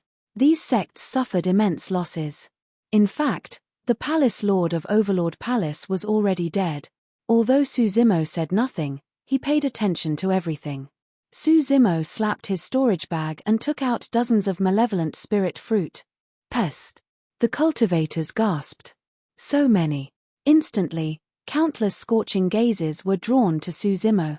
Many cultivators gulped. Suzimo looked at everyone from Overlord Palace and said in a deep voice, "Any half-martial ancestor that fought against the primordial 6 races earlier on, as long as you're alive, you can come and claim a malevolent spirit fruit from. I don't need any treasures." The moment he said that, the crowd went wild. Human Emperor! Human Emperor! Many cultivators and half-martial ancestors from Snowdrift Valley and Overlord Palace shouted the name of the Human Emperor. "Senior Desolate Marshal, what about us?" The Patriarch of Heavenly Dipper sect asked embarrassedly. "We're willing to exchange dharmic treasures and divine powers for it. Senior, please give us some malevolent spirit fruit." "You guys." Suzimo looked at the many half-martial ancestors of Heavenly Dipper sect and Malevolent Earth sect with a cold gaze and said slowly, "Get lost." Chapter 1661, Human Tao Greater Divine Power. Chapter 1661, Human Tao Greater Divine Power. The half-martial ancestors of Heavenly Dipper sect and Malevolent Earth sect had ugly expressions. None of them could take it lying down after being scolded by Su Zimo in front of everyone. However, no one dared to refute Su Zimo's unconditional distribution of the malevolent spirit fruit to the Valley Master of Snowdrift Valley, and the others caused the cultivators of those sects to feel reverence for Su Zimo. The same way the cultivators shouted, in their hearts, Su Zimo was the new human emperor. Patriarch Desolate Marshal, Sword Sect has never submitted to the primordial 6 races. I wish to use a treasure in exchange for a malevolent spirit fruit, the sect master of Sword Sect could not help but say. Patriarch Desolate Marshal, the feud between you and Zephyr Thunder Palace is actually just a feud of the younger generation. It's nothing much. The Palace Lord of Zephyr Thunder Palace smiled as well. I wonder if our half-martial ancestors will have a chance of obtaining the malevolent spirit fruits. Of course there's a chance. Su Zimo nodded. The sect master of Sword Sect, the Palace Lord of Zephyr Thunder Palace, and many other experts were delighted and said hurriedly, Patriarch Desolate Marshal, thank you for your magnanimity. Su Zimo replied indifferently, I can give you the malevolent spirit fruits, but you will have to abide by my orders from now on. If you disobey, you shall die on the spot. You. The smiles on the faces of the sect master of Sword Sect and the others froze. In the battle earlier on, none of the super sects such as Sword Sect and Zephyr Thunder Palace stood out. If those people were given the malevolent spirit fruits, it would be equivalent to feeding them to dog. The sect master of Sword Sect and the others had dark expressions. In the end, they did not make up their minds and remained silent. The storyteller watched at the side and nodded to himself. By passing down the malevolent spirit fruits, the chances of half-martial ancestors of Snowdrift Valley and the other sects and factions entering the Mahayana realm would increase greatly. With that, the number of human patriarchs would increase significantly in a short period of time. The overall strength of the human race would also increase tremendously. These half-martial ancestors of the human race who obtained the malevolent spirit fruits were those who fought against the primordial races and survive. After this baptism, if these half-martial ancestors were able to advance to the Mahayana realm, they would have a bright future ahead as well. More importantly, it was the valiance of these half-martial ancestors. If the human race were to encounter any danger again, these half-martial ancestors would definitely stand out without hesitation. As well, to think that the 3 super sects, Heavenly Dipper Sect and Penglai Island, would be the first to submit to the primordial 6 races. In the end, their outcome was the most tragic. That's right. Notwithstanding the fact that their sects were invaded, their losses at the 10,000 race meet were immense and many experts died as well. The era that belongs to Desolate Marshal is about to arrive. Yes, Desolate Marshal has advanced to the Mahayana realm. Now that the human emperor passed down his title and gathered the fortune of the world, the situation is set in stone. It'll probably be difficult to stop his rise. Although the living beings of the 10,000 races retreated after the conclusion of the meet, they were still discussing it. In fact, for a long time to come, the 10,000 race meet would become the focus of discussions for the living beings of Tianhuang mainland. Of the primordial 9 races, the territory of the god race did not expand either. Furthermore, no one from the god race was allowed to leave their habitat. If any of them were to step foot onto Tianhuang mainland, all living beings of the 10,000 races could slaughter them at will. Although the heavenly god emperor was dead, the deep foundation of the god race over the years was still nothing to be scoffed at. Naturally, humans could not take them head-on. The primordial races were worried that the god race might get desperate if they were pushed to their limits, so they did not try to annihilate the god race entirely. The crowd of the 10,000 races gradually dissipated. The primordial races bid farewell as well. The Dragon Phoenix True Body would follow the Chen Dragon Emperor and return to Dragon Bone Valley to cultivate in seclusion. After he witnessed many top emperors in the battle, the Dragon Phoenix True Body had an immense comprehension. There was blood and corpses everywhere in Enigma Palace. The ruins left behind by the Battle of the Emperors were devastating as many cultivators of Enigma Palace cleaned up. Although the storage bags of those experts could not make up for the loss of Enigma Palace, they had quite a bit of gains as well. Master, think of a way to save senior sister. Carefree carried a white cat and ran out. It was only then that Su Zimo was reminded of Beiming Shui and received the white cat from Carefree hurriedly. He came before the storyteller and said, "Senior, this white cat is my personal disciple. She was affected by the divine power of the beast Tao and was reduced to a white cat. I wonder if you can change her back, Senior?" The storyteller shook his head gently. "The beast Tao is only a lesser divine power. Naturally, I can purge the beast Tao from the white cat's body. However, she has been affected by the divine power of the beast Tao for so long and has been greatly impacted. I can't guarantee that there won't be any problems if I forcefully purge the divine power from her body." Su Zimo looked worried. The storyteller changed the topic. "You don't have to worry.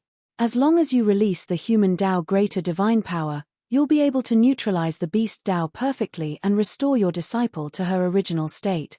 Kong Yun, we'll have to depend on you for that."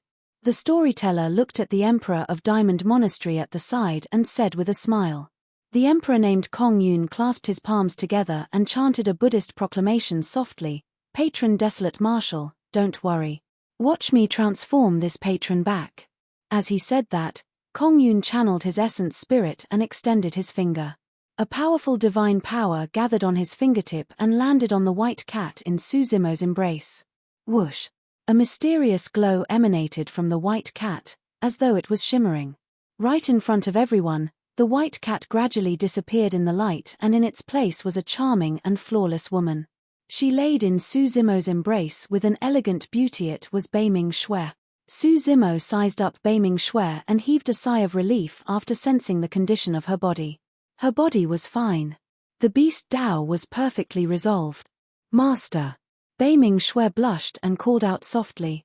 Su Zimo finally snapped out of his stupor and burst into laughter.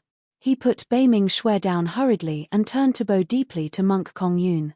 "Thank you, Senior." Beiming Shui bowed to Monk Kong Yun as well and expressed her gratitude sincerely. "Senior sister, do you still recognize me?" Carefree closed in with a grin. "When I saw you, you were still an egg. How could I recognize someone who has changed so much?"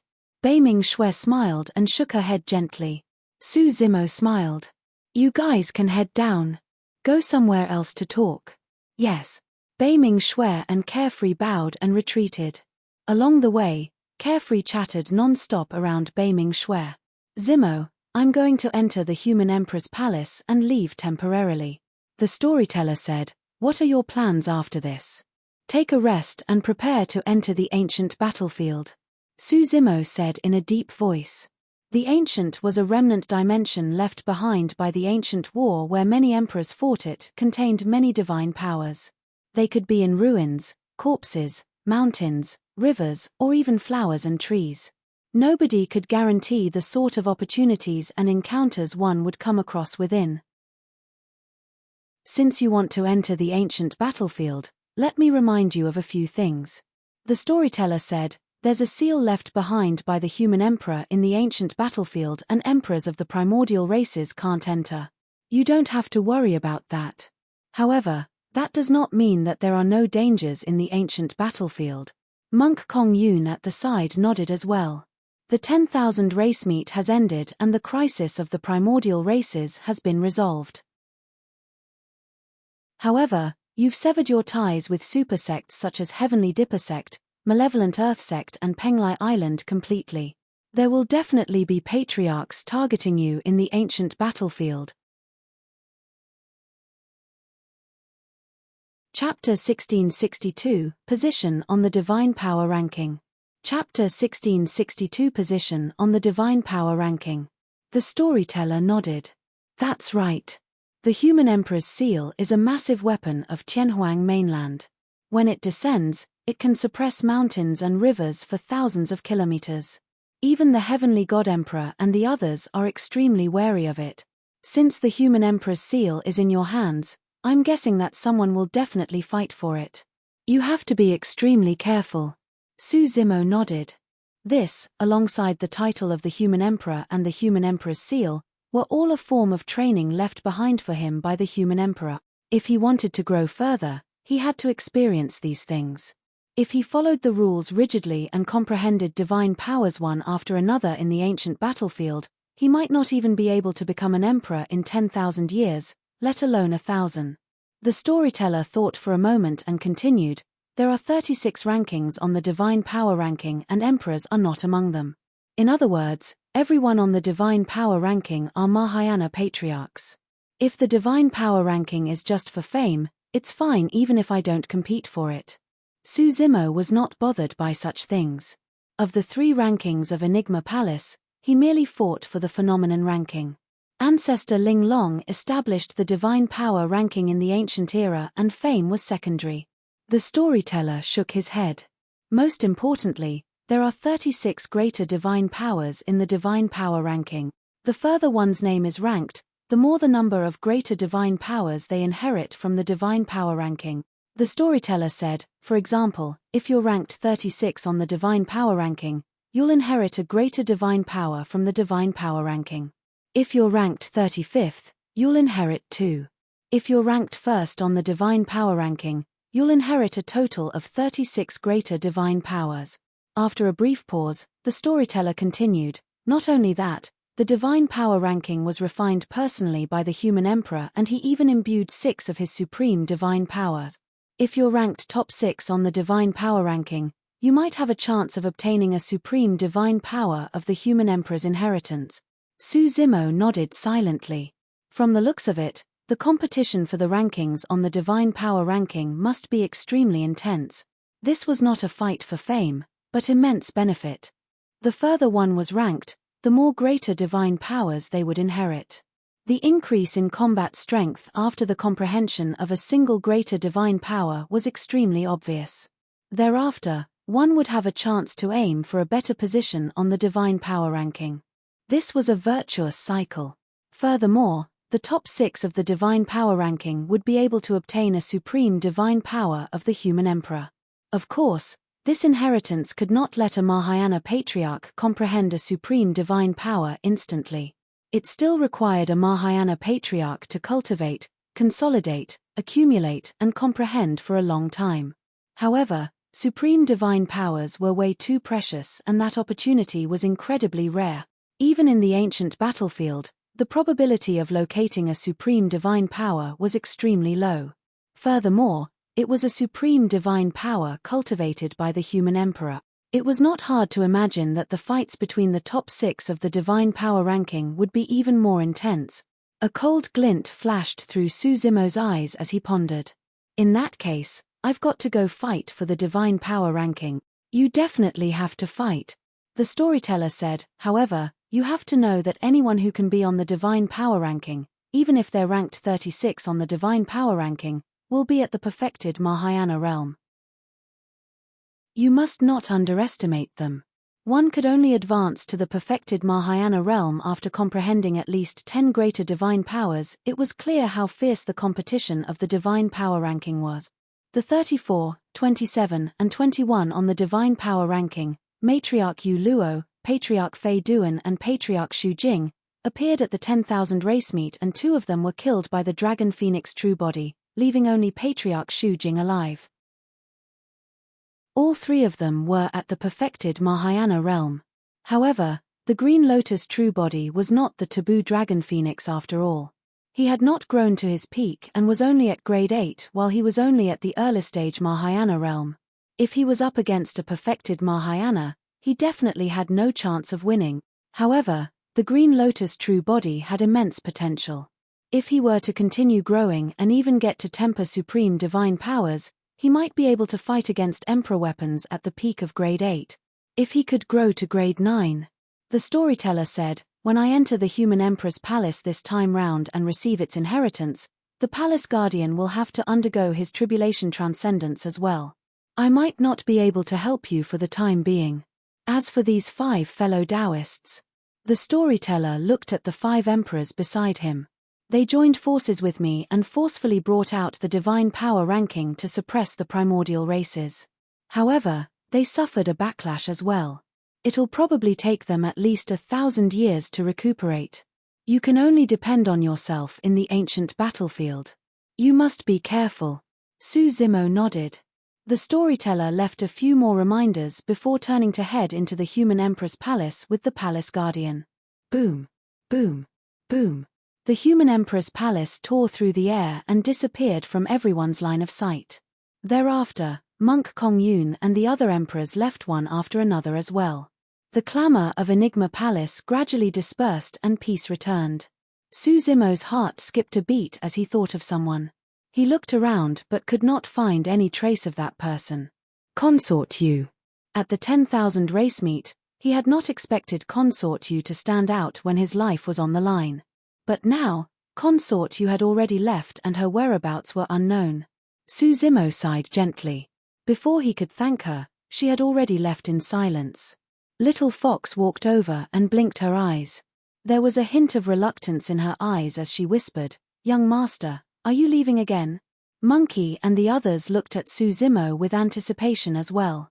Although they were reluctant, they did not say anything. Over the years, the 7 of them siblings rarely spent time together. That 100 years in Thousand Demon Valley was a rare gathering time that was undisturbed by anybody. There's no rush. Su Zimo smiled gently. I can rest for a period of time now that the matter of the primordial races has been settled. We can call Night Spirit and have a good gathering when the time comes. Great. Little Fox could not help but clap her hands and cheer. Oh, oh. Monkey thumped his chest excitedly. The spirit tiger grinned as well. A warm feeling surged through Su Zimo's heart when he saw that. While the danger of the human race might not be over yet, there should be a relatively peaceful period of time in Tianhuang mainland no matter what now that the 10,000 race meet was over. Su Zimo believed that with his siblings by his side, they would be able to endure everything no matter what would happen in Tianhuang mainland in the future. For the next period of time, the Dragon Phoenix true body returned to the ancestral dragon ground to cultivate. The martial Dao Prime body refined and absorbed many cultivation techniques and secret skills in Pingyang town and fused them into the martial Dao furnace, prepared to break through to the Mahayana realm. In the next few years, Su Zimo returned to 100 Refinement Sect and tried to break through to the Mahayana realm with extreme fire. He had once brought Xiaoning back to Ethereal Peak with Ji Chengtian, Leng Ru, Little Fatty, and the others to reunite with the old Immortal Crane and the others. He had even been to the capital of Great Ju and chatted with Yaoshue while reminiscing about the past. All these years, as the Empress of Great Ju, Yaoshue spent most of her efforts on how to manage the Great Ju Empire. Naturally, her cultivation speed slowed down. Right now, she had only just entered the Void Reversion realm. The distance between the two of them was actually getting wider. However, after what the two of them experienced back then, Su Zimo felt that Yaoshue would always be a special and irreplaceable person. Later on, Su Zimo, Night Spirit, Monkey and the others dominated the 8 demon regions. In order to find out the reason for Ching Ching's father's death, they went to the 1,000 Spider Sand Dune and caused a huge ruckus. Even the demon patriarchs of the 1,000 Spider Sand Dune did not dare to step in. The 7 siblings even roamed the 3 oceans and snatched countless mystical treasures before returning to Tianhuang mainland. 10 years later, after bidding farewell to Night Spirit and the others, Su Zimo headed to the ancient battlefield. Chapter 1663 Hell Dao. Chapter 1663 Hell Dao. In the void of the ancient battlefield, a crack suddenly appeared and a green-robed cultivator darted in.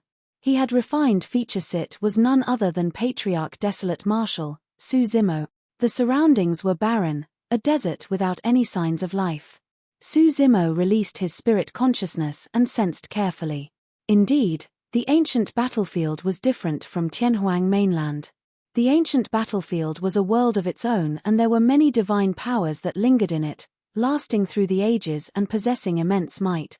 If conjoint body mighty figures were to enter, their bodies would not be able to withstand the pressure and be squeezed into a blood mist, dying on the spot. A gigantic golden scroll hovered in the firmaments of the ancient battlefield. It was the divine power ranking that had once descended upon Enigma Palace and suppressed the primordial races.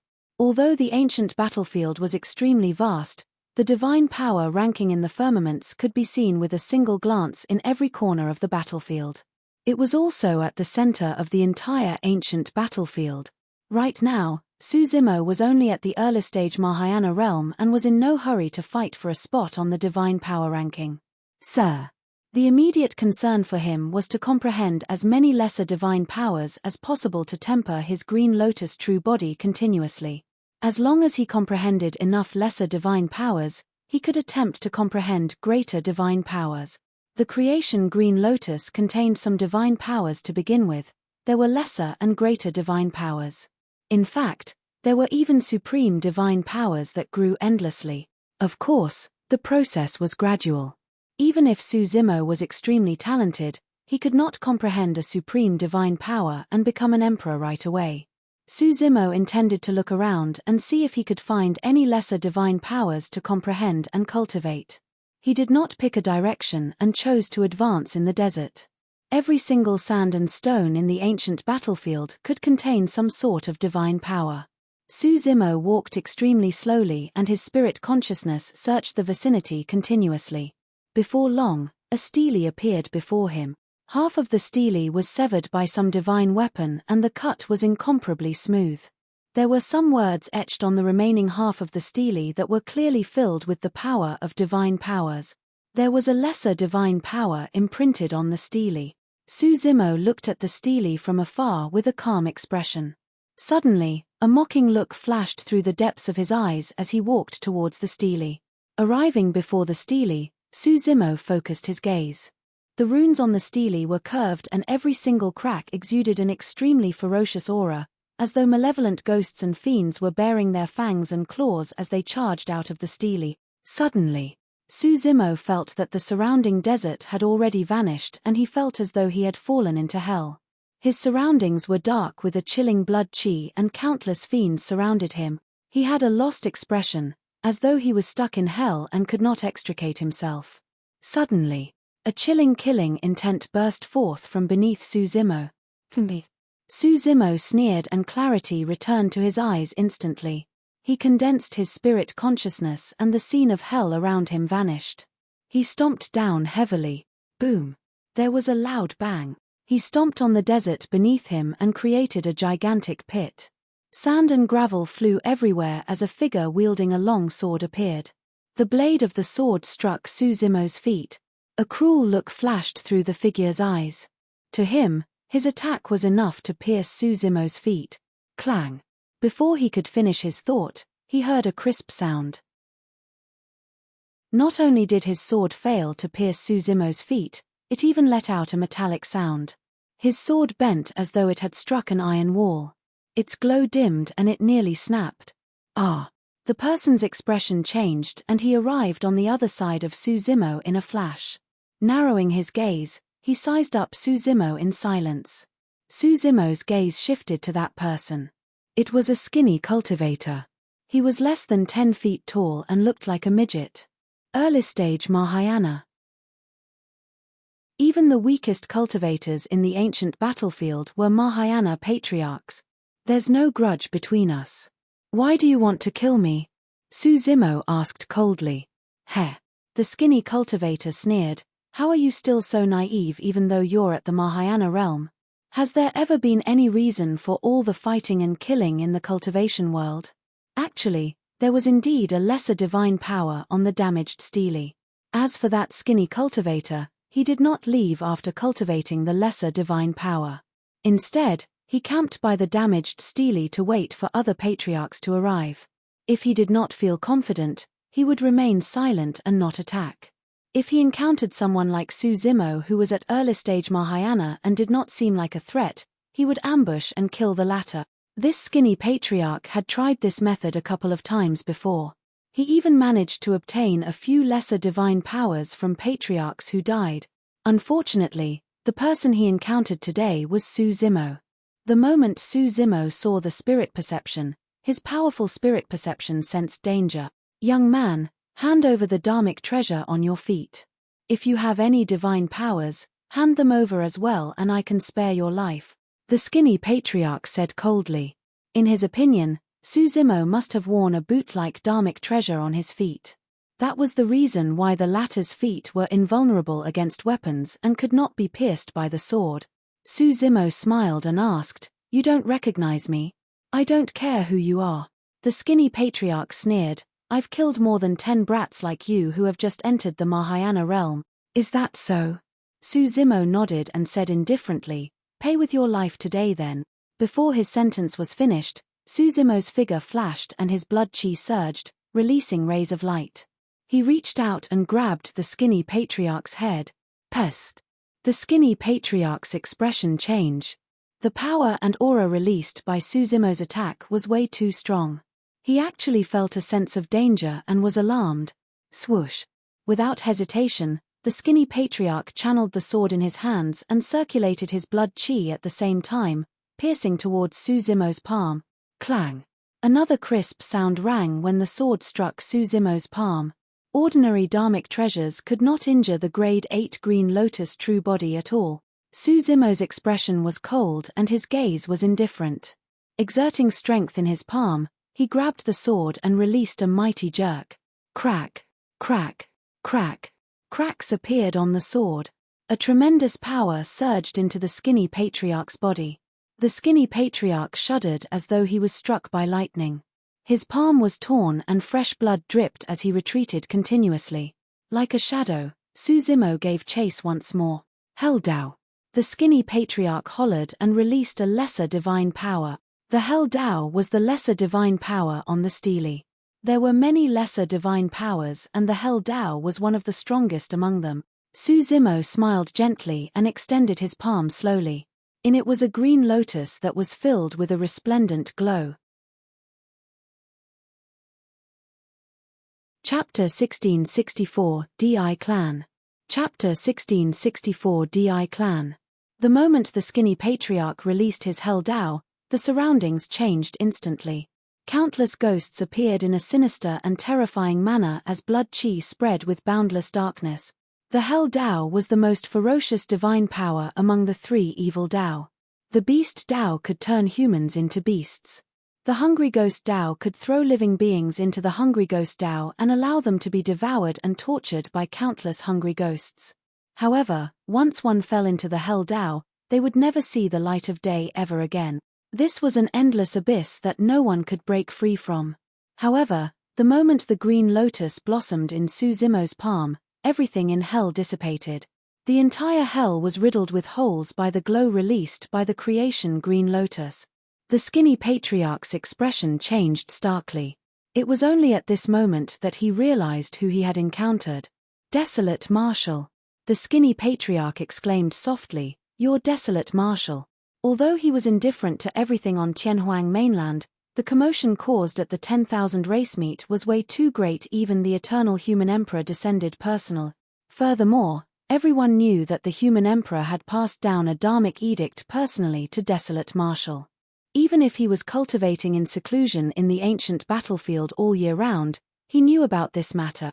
The creation green lotus was an utmost treasure of the universe.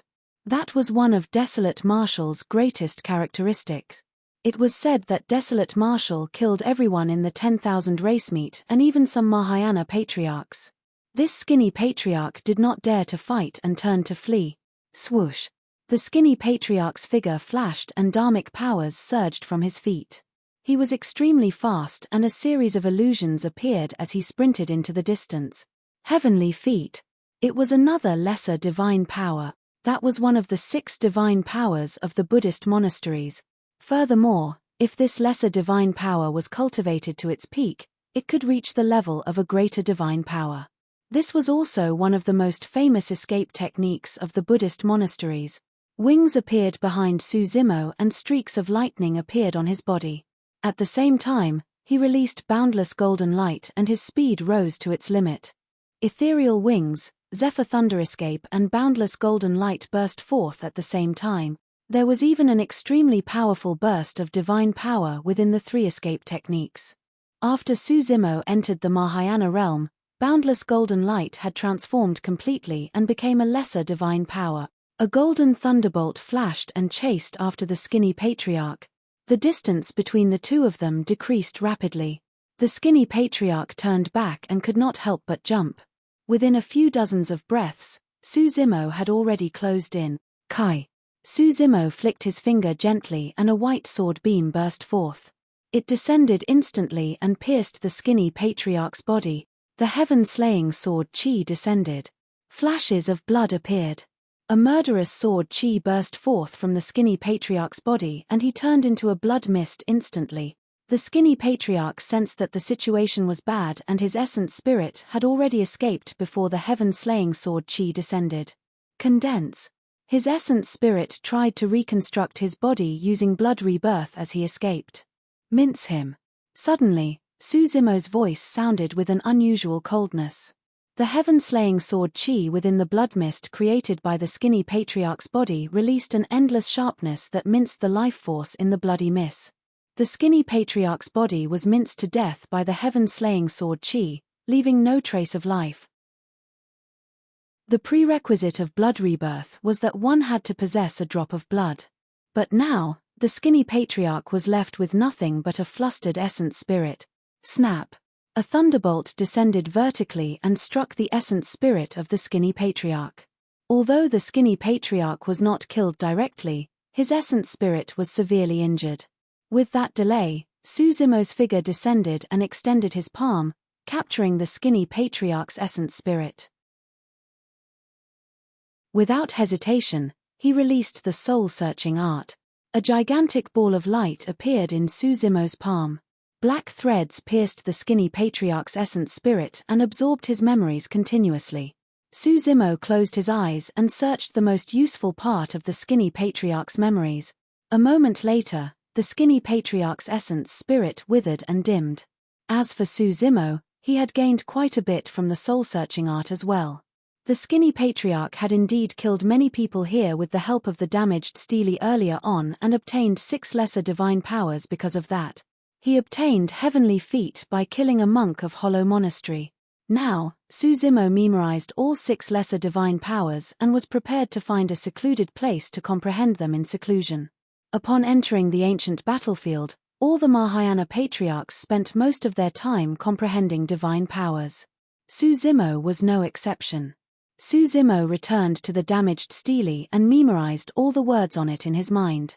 Gradually, he sank into the desert and disappeared, entering a long period of seclusion cultivation. Not long after Suzumo disappeared, someone suddenly appeared in the void not far away. It was unknown when that person had arrived or how long he had been there. However, he managed to hide from Suzumo's senses. It was a man in white robes. His long hair fluttered and covered most of his face, revealing a faint blood scar at his glabella. Monk Daming. Monk Daming had entered the ancient battlefield slightly earlier than Suzumo. He looked in the direction where Suzumo disappeared and was silent for a moment. His gaze landed on the damaged stele and he memorized the runes on it in his mind as well. Monk Daming knew that Suzumo possessed an extremely sharp spirit perception that was unfathomable. As such, he did not dare to get too close. Far away, he looked at the stele and comprehended for a long time before heaving a sigh of relief. Desolate Marshal, you've finally caught up to me. I'll wait for you at the front. Monk Daming chanted internally and turned to leave. At the same time, in a relatively intact palace in the ancient battlefield, a middle-aged man sat in the middle. He was high and mighty. His eyes were closed and he exuded an emperor's dominance that looked down on all living beings. This was a true emperor. Right then, 4 Mahayana patriarchs walked in. Their robes were similar and they were all from Chaos Essence sect. There were 2 mid-stage Mahayanas, 1 late-stage Mahayana and a perfected Mahayana. The perfected Mahayana was Diun, ranked 33 on the Divine Power ranking. Greetings, Diu Emperor. When the 4 Chaos Essence sect patriarchs entered the hall and saw the high and mighty middle-aged man, their eyes were filled with reverence as they knelt and greeted loudly. This was the Di clan, a major clan of the cultivation world.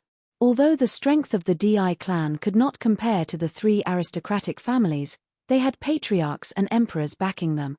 The Di clan was the oldest clan that originated from the ancient era. Legend has it that the ancestor of the Di clan was the first person to establish an empire in Tianhuang mainland. His descendants had incomparably noble bloodlines and were blessed by the heavens. The Di clan had a long history and almost every generation, a supreme monster incarnate would be born. In this generation, There was a monster incarnate like Di Yin. Unfortunately, he was killed by Su Zimo and died prematurely. Chapter 1665 Midstage Mahayana. Chapter 1665 Midstage Mahayana. Di was the middle-aged man in the hall and was also the only emperor of the Di clan in this generation. Although Di Yun was also a Mahayana patriarch, he was only a junior in front of Di. There were way too many legends about Di in the Di clan. Back then, Di was already the strongest paragon and overwhelmed everything. He reached the Golden Core realm at 16 years old, Nascent Soul realm at 20 years old, Void Reversion realm at 40 years old and Dharma Characteristic realm at 100 years old. This frightening cultivation speed was rare throughout history. In the records of the Di clan, there were more than 10,000 battles involving Di. The most recent appearance by him was 10,000 years ago. Before Di was conferred the title of emperor, he descended upon the North region as a Mahayana realm cultivator and attacked domineeringly, suppressing an ancestral dragon. That battle created a massive crack in the North region.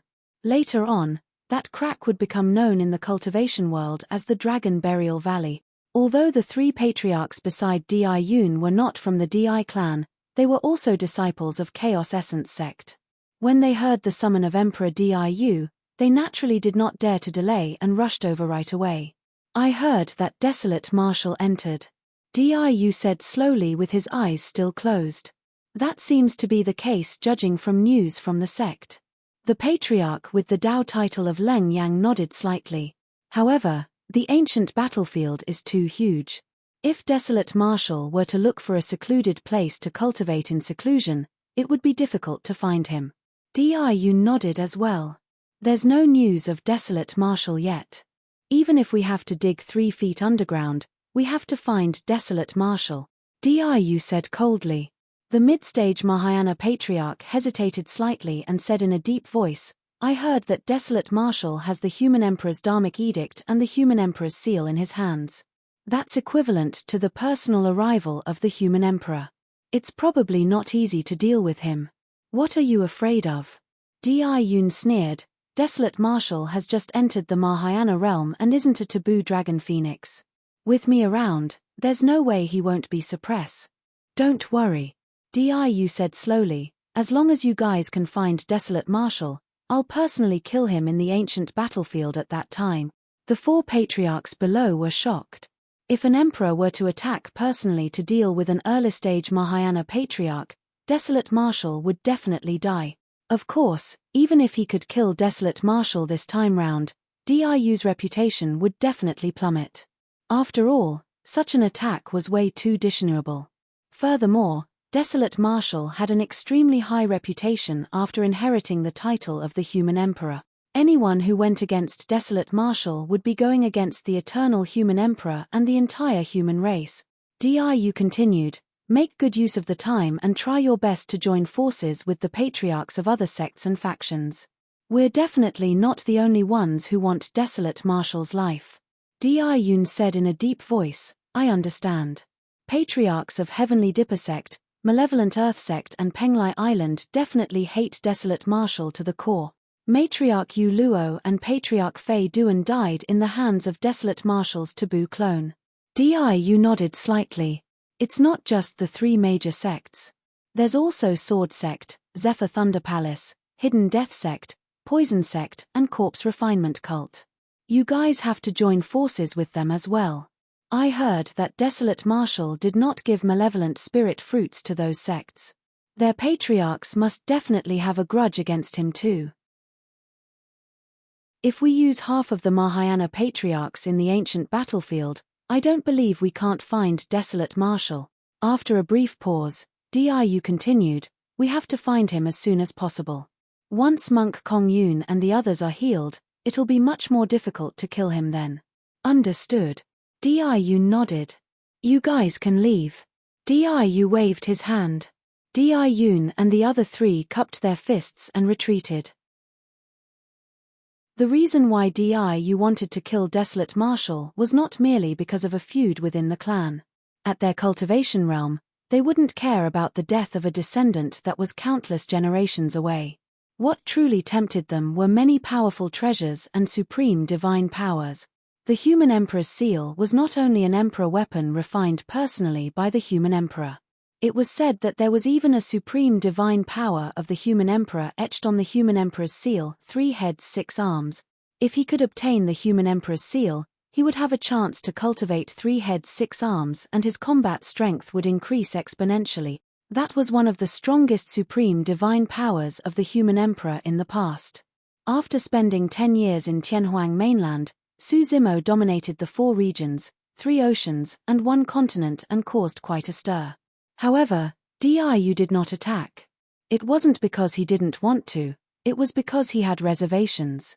Su Zimo was of no threat to begin with. However, he had a clone that was a taboo dragon phoenix. Behind the taboo dragon phoenix was a behemoth like the dragon race and a supreme expert like the Chen dragon emperor.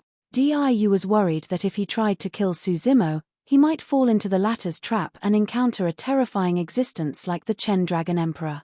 That was the reason why he only dared to lay his hands on Su Zimo after the latter entered the ancient battlefield. Here, he could act without reservations. Cultivation was endless and time flew by. In the blink of an eye, 100 years had passed since Su Zimo entered the ancient battlefield. In the past 100 years, Tianhuang mainland underwent tremendous changes. After the 10,000 race meet, the territories of the primordial 8 races expanded. Countless humans moved away from the territory of the primordial races. The human race and the primordial races restrained one another. Although there were occasional conflicts, there were no major battles. Because the human emperor passed down his title, Desolate Martial was renowned throughout the world. The martial Dao flourished and more living beings began to cultivate it. Among them, some paragons were born. Under Night Spirit's lead, the half-martial ancestor experts of the Kunlun ruins left the Kunlun ruins through Fairy Linglong's secret passage. They would never be able to advance to the Mahayana realm in the Kunlun ruins. That was because once they entered the Mahayana realm, they would trigger a divine power storm and die on the spot. They could only break through to the Mahayana realm upon returning to Tianhuang mainland. This was an extremely powerful force that could not be ignored. Although there were no patriarchs or emperors in the Kunlun race, there were many half-martial ancestor experts. If they returned to Tianhuang mainland and broke through to the Mahayana realm with the help of the malevolent spirit fruits, that faction would definitely surpass any supersec. If the Kunlun race suddenly appeared on Tianhuang mainland, they would be too striking. Under Night Spirit's lead, the Kunlun race settled down in Ethereal Peak for the time being. 100 years. Night Spirit had long entered the Mahayana realm. After the 10,000 race meet, Monkey, the spirit tiger and the others broke through one after another and became old demons that ruled over a region. However, nothing seemed to have changed in the ancient battlefield after 100 years. The cultivators here were all Mahayana patriarchs. Every patriarch had a lifespan of 100,000 years. 100 years was a fleeting duration for those patriarchs. This day, suddenly, a violent fluctuation came from the middle of a desolate desert and countless gravel collapsed, forming a gigantic pit. A figure tore through the air and was filled with a domineering divine power. He released a resplendent glow that resembled a jade-green lotus that swayed in the desert. Every single sway caused the massive ancient battlefield to tremble. Su Zimo had broken out of seclusion. Mid-stage Mahayana. Chapter 1666, Slaying a Patriarch. Chapter 1666, Slaying a Patriarch. One could only advance to the mid-stage Mahayana realm after comprehending more than 10 lesser divine powers. The speed of comprehending 10 lesser divine powers within 100 years was already extremely shocking. On the one hand, it was because Su Zimo was equivalent to a humanoid creation green lotus that could steal the creation of heaven and earth. His speed of comprehension of divine powers far surpassed most cultivators. On the other hand, Su Zimo witnessed the earth-shaking battle between many emperors at the 10,000 race meet personally. A battle of that level was a rare and precious experience for him. Most importantly, The human emperor once used his green lotus true body to fight against the heavenly god emperor and the other emperors of the primordial races. At that time, in the eyes of many cultivators, it was as though only supreme divine powers had been released the entire time in that battle. However, Su Zimo's black-haired essence spirit could sense it clearly in his consciousness. In the battle, the eternal human emperor made use of many lesser and greater divine powers as well. The reason why Su Zimo broke through the seclusion this time round was because he had encountered a bottleneck. If he wanted to break through to the late-stage Mahayana realm, he had to comprehend a greater divine power. Su Zimo's green lotus true body condensed the Tao techniques of the Immortal, Buddhist and Fiend sects as well as cultivated 3 lesser divine powers. There were many greater divine powers of the Immortal, Buddhist and Fiend sects and he had a chance to comprehend them all.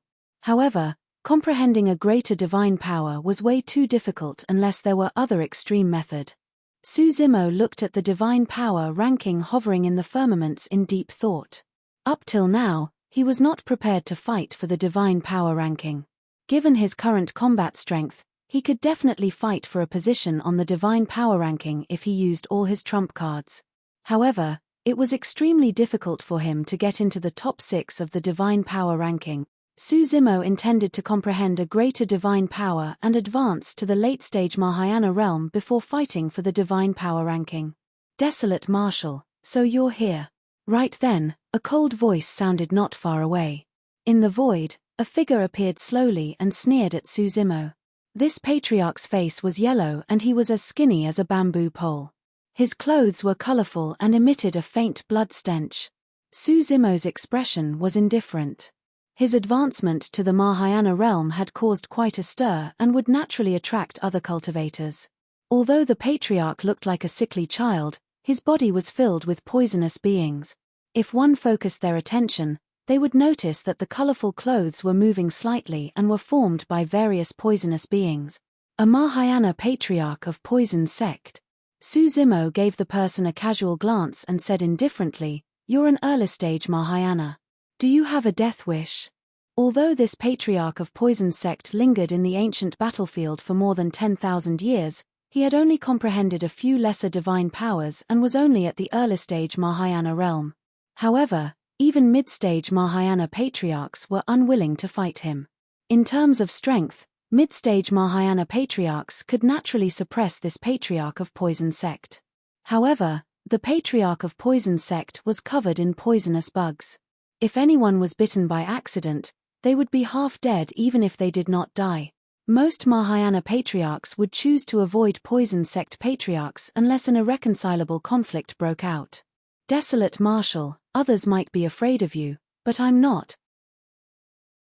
The patriarch of poison sect named Luo Yin said coldly, "Furthermore, I don't mind telling you that there are countless Mahayana patriarchs in the ancient battlefield searching for you wildly. Once they find you, you'll definitely die. Is that so?" Suddenly, Desolate Marshal raised his leg and stomped on the ground. Poof! In the desert beneath his feet, a ball of blood suddenly burst forth with an incomparably nauseating stench. Before a poisonous bug could reveal itself, he stomped down and crushed it. Su Zimo swept his gaze across Patriarch Luo Yin and said coldly, "You must have a death wish for attacking me." Swoosh!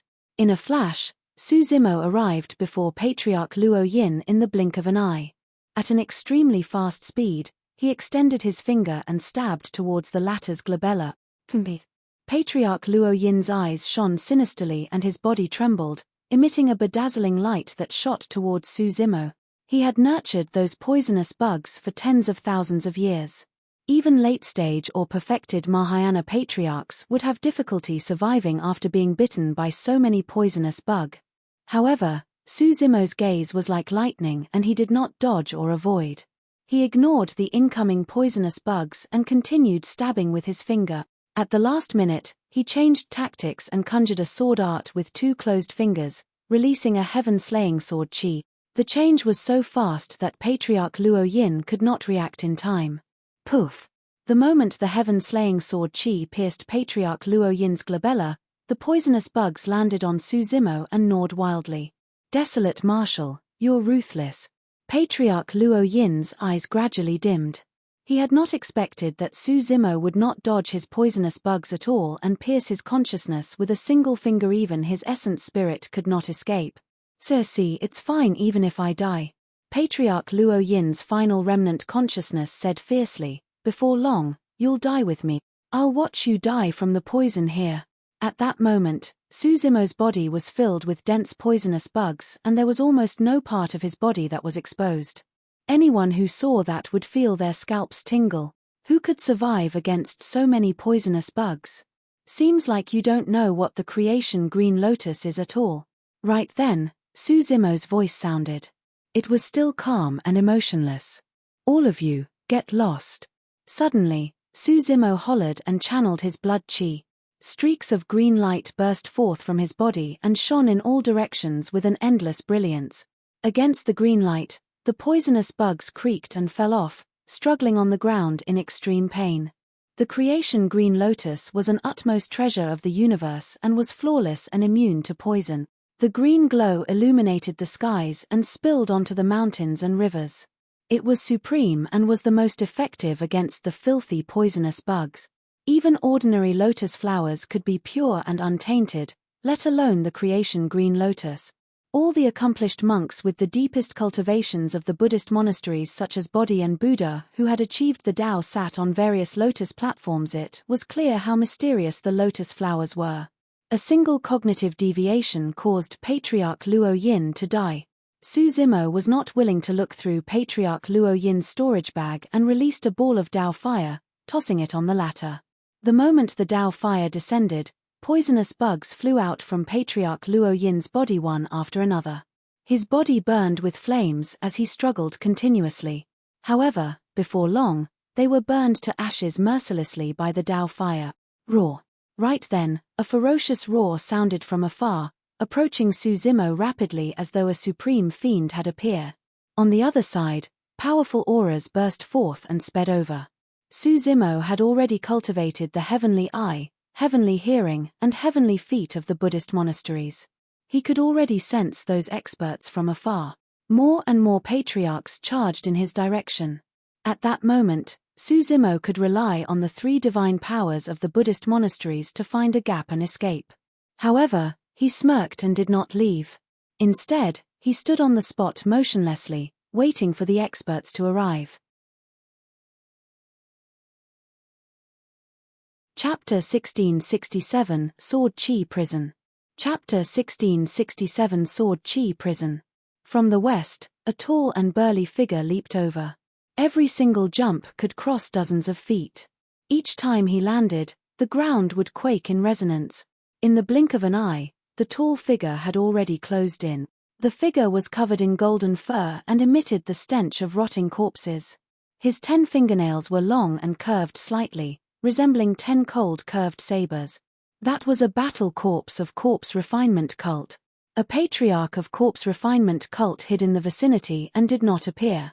However, the battle corpse he was controlling in secret had arrived before Su Zimo. It was clear that this battle corpse was also a Mahayana patriarch when it was alive. Later on, it was refined with many secret skills of corpse refinement cult, allowing such a monster to be created. Roar. Naturally, the battle corpse was fearless against Su Zimo and let out a roar, causing a nauseating yellow gooey liquid to ooze from the corner of its mouth. On the other side, 2 Mahayana patriarchs of Heavenly Dipper sect arrived. The person on the left had a black birthmark in the shape of a leaf on his face. His Tao title was BAU and he was at the late-stage Mahayana realm. The one on the right had a long face and a cold gaze. His Tao title was Breaking Light and he was at the mid-stage Mahayana realm. These 2 patriarchs had once been to Enigma Palace together with matriarch Yu Luo and the others. From the west, 3 cultivators in black robes arrived together with a thick malevolent aura. They were patriarchs of Malevolent Earth Sect. There was a mid-stage Mahayana and 2 late-stage Mahayanas. The sound of a tsunami could be heard from the east. Countless dharmic powers gathered and a Mahayana patriarch surfed over on a wave. He wielded a silver 3-pronged halberd and his body was shrouded by steam with a torrential aura. Patriarch Fei Lang of Penglai Island who was at the perfected Mahayana realm. South. Two patriarchs of Chaos Essence sect were speeding over. One of them was Di-Yun, a perfected Mahayana and 33 on the divine power ranking. The other was late-stage Mahayana Patriarch Lung Yang of Chaos Essence sect. The two of them arrived the moment they received the news, and there were other Chaos Essence sect patriarchs on their way still. Even more Mahayana patriarchs were rushing over. Su Zimo's ears twitched and he could hear the sound of clothes fluttering in all directions. Desolate Marshall's appearance had alarmed countless Mahayana patriarchs. The ones before him were only the patriarchs who were closest to the area. As time passed by, more Mahayana patriarchs would arrive. What are you guys doing with such a grand formation? Su Zimo surveyed his surroundings calmly and asked. Desolate Marshal. Patriarch Ba said coldly, your death has arrived. A patriarch of Malevolent Earth sect said coldly, Desolate Marshal, you made a name for yourself in Enigma Palace and even killed Patriarch Fei Duan of our sect. I'll make you pay with your life today. Patriarch Fei Duan was killed by the Dragon Phoenix True Body. If they were up against the Dragon Phoenix True Body, these patriarchs would truly not dare to speak. However, the Green Lotus True Body before them was only at the mid-stage Mahayana realm and had only comprehended 10 lesser divine powers. Everyone did not have much to fear. Furthermore, they had the advantage in numbers. There were even experts of the divine power ranking like Di-Yun among the Mahayana patriarchs. It was more than enough to suppress a mid-stage Mahayana like Desolate Marshal. Di-Yun glared at Su Zimo and said slowly, Desolate Marshal, it will be your greatest mistake to incur the wrath of my Di clan. Everyone, kill Desolate Marshal right now. Di-Yun waved his arm. Phew, phew, phew. Many Mahayana patriarchs attacked one after another, and many dharmic treasures transformed into divine lights that intertwined in midair, almost forming an impenetrable trap without any gaps. Many dharmic treasures smashed towards Su Zimo. Good timing. Su Zimo burst into laughter and roared into the skies. Churning his blood chi, the sound of a tsunami echoed from his body as his aura rose rapidly. Swoosh. Su Zimo's figure seemed to have vanished, and in his place was a creation green lotus that soared into the skies. It shone with a resplendent light that illuminated the world. Many dharmic treasures were illuminated by the green light and could not smash down. All of them froze in midair and swayed slightly, as though they were enduring immense pressure. None of the dharmic treasures landed on the creation green lotus. After a momentary stalemate, the dharmic treasures shone brighter and brighter instead, trembling more intensely. Dissipate. Su Zimo's voice sounded and he hollered softly. The creation green lotus swayed gently and the entire void seemed to materialize, forming ripples that struck the many dharmic treasures. Bang! Bang! Bang! Some powerful dharmic treasures were sent flying by the void ripples. Some dharmic treasures of early-stage Mahayana patriarchs were even crushed into dust by the void ripples, dissipating into the wind. Massive cracks appeared on the dharmic treasures of some mid-stage Mahayana patriarchs as well. They dimmed and fell from midair, turning into scrap metal. Only some dharmic treasures of late-stage Mahayana patriarchs that had undergone the tempering of greater divine powers could remain intact against the impact of the creation green lotus. Poof! Poof! Poof! Some Mahayana patriarchs shuddered and spat out blood. Many of those dharmic treasures were the destiny dharmic treasures of Mahayana patriarchs. With their destiny dharmic treasures severely injured, the Mahayana patriarchs had their essence spirits implicated and were affected as well. Su Zimo's figure reappeared and vanished from the spot with a flash. Arriving before the three malevolent Earth sect patriarchs, he flipped his palm and smashed down. Poof! The dharmic treasure of a malevolent Earth sect patriarch shattered and he spat out blood. Before he could react, Su Zimo slapped him to death. His essence spirit was already shattered by Su Zimo's power while it was within his consciousness. Sensing that the situation was bad, the other two malevolent Earth sect patriarchs turned and fled, wanting to distance themselves from Su Zimo. Trying to flee? Sneering coldly, Su Zimo closed two fingers and conjured a sword art, slashing gently in the direction of the two malevolent Earth sect patriarch. TSK. TSK. TSK. 1,000 heaven-slaying sword chi burst forth from Suzimo's sword finger and enveloped the two malevolent Earth sect patriarchs instantly, forming a sword chi prison.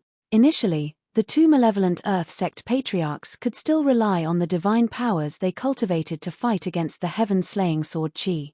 However, there were 1,000 heaven-slaying sword chi that were extremely sharp and sliced the two malevolent Earth sect patriarchs continuously. Within a few breaths, blood scars appeared on the two malevolent Earth sect patriarchs. Another 3 breaths passed. The bodies of the two malevolent Earth sect patriarchs were sliced into pieces, turning into 2 blood mist. After a single breath, the 2 balls of blood mist were minced to death by the heaven-slaying sword chi, and the essence spirits of the 2 malevolent Earth sect patriarchs died within. 2 malevolent Earth sect patriarchs were ground to death by the 1,000 heaven-slaying sword chi. "You guys really think that you can kill me with your skills?" Suzimo looked down at everyone with a burning gaze. His body was shrouded by a green glow and his aura was torrential. He was like a god and no one dared to meet his gaze. Chapter 1668 Immense Life Force. Chapter 1668 Immense Life Force. Great Rain Summoning. Patriarch Fei Lang of Penglai Island waved his trident and pointed it at Suzimo, releasing a greater divine power. Boom! Boom! Boom! Thunder rumbled and in the blink of an eye, dark clouds filled the skies above Suzimo. The next moment, a downpour showered down. This was no ordinary rainwater. Every single drop of rain was condensed from an extremely powerful divine power. Like needles and swords, they could penetrate a cultivator's body. Great Wind Summoning. Di-Yun of Chaos Essence Sect took out a horsetail whip from his storage bag and waved it towards Suzimo, causing a wild wind to howl from the flat plain. This was the astral wind above the 9 heavens. It could pass through the 5 organs and even destroy a cultivator's essence spirit. Cultivators with lesser cultivation realms would be blown apart by the Great Wind Summoning, leaving nothing but corpses. Roar. On the other side, the golden-haired battle corpse roared and charged towards Suzimo with a menacing expression. The other Mahayana patriarchs attacked as well. Instantly, countless divine powers tore through the air with a massive might as sand and rocks flew. Suzimo had a fearless expression as his blood chi surged with the sound of a tsunami. A green glow burst forth and blocked the incoming downpour. Beep! Beep! The rain fell continuously as though it was endless. Before long, it penetrated the green glow and landed on the green lotus true body. Patriarch Fei Lang's eyes lit up. Without the protection of the green glow, his greater divine power was enough to kill Suzimo. Clang! Clang! Clang! However, when the raindrops landed on the green lotus true body, not only did no blood appear, they shattered and the crisp sound of jade striking could be heard. Although the Great Wind Summoning dispersed the green glow around Suzimo, it could not injure the green lotus true body at all. Suzimo's figure stood in the wild wind without budging at all. His eyes were frighteningly bright and he was filled with a chilling killing intent. What? Patriarch Fei Lang's eyes widened and his pupils constricted. His greater divine power could not injure Suzimo's green lotus true body. Swoosh! With a flash of golden lightning, Suzimo's figure vanished from the spot. The next moment, Suzimo arrived before Patriarch Fei Lang. Patriarch Fei Lang reacted extremely quickly as well and conjured a gigantic wave beside him, protecting his body completely as he tried to distance himself. Kill! Suzimo hollered and released a sound domain secret skill. Swoosh! The torrential wave dissipated instantly against the vibration of Suzimo's sound domain secret skill. Patriarch Fei Lang's figure was completely revealed as well. His eyes were bloodshot and 2 streams of blood oozed from his ears. He was dealt a huge blow. Kill! Patriarch Fei Lang hollered as well and waved his silver trident with both hands, piercing towards Suzimo. The gigantic halberd was filled with an extremely powerful divine power. Suzimo did not dodge or avoid. He reached out with his fair palm and grabbed the tip of the 3-pronged halberd. No matter how Patriarch Fei Lang channeled his blood chi and divine powers, the halberd did not budge in Suzimo's palm. Die! Suzimo hollered and gripped the tip of the halberd. He exerted strength and pushed forward viciously. The trident slid out of Patriarch Fei Lang's palm and its tail pierced his chest, causing blood to spew. The tremendous power ruptured Patriarch Fei Lang's chest. The difference in strength was too great. Su Zimo flicked his finger gently and a heaven-slaying sword chi burst forth, tearing through the air. Patriarch Fei Lang's essence spirit had just escaped and was killed before it could form a physical body. A perfected Mahayana Patriarch was killed by the Green Lotus True Body on the spot. This scene shocked the Mahayana Patriarchs present.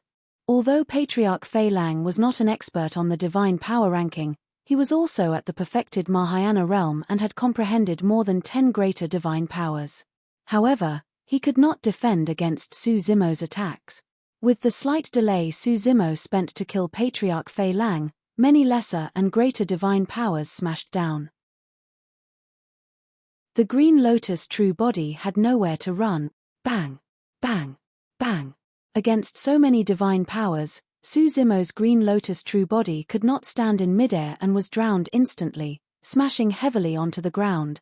Sand and gravel flew everywhere as a human-shaped pit was formed on the ground. Is he dead? Desolate Marshal shouldn't have died yet. I didn't see his essence spirit escape. It's fine. Even if he's not dead, Desolate Marshal will definitely be severely injured. That's right. If we can't kill Desolate Marshal with this wave of attacks, we'll just release another wave of attacks. If 2 won't do, we'll use 10. Even if we have to drag things out, we can exhaust Desolate Marshal to death. Many Mahayana Patriarchs discussed as they closed into the pit. Foo. Right then, mocking laughter sounded from the pit. Su Zimo stood up slowly from the pit.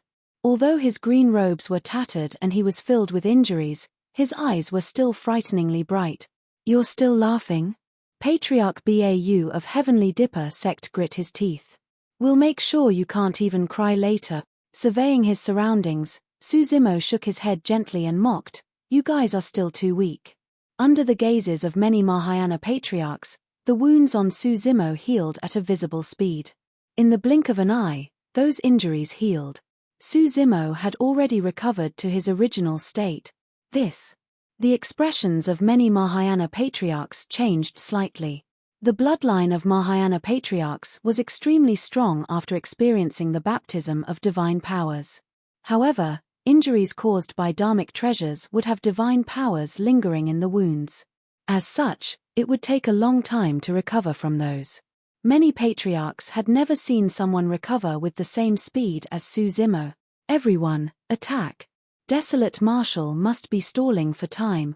Di-Yun reminded hurriedly and attacked right away, releasing another greater divine power. At the same time, he waved his horsetail whip and whipped Su Zimo. Bang!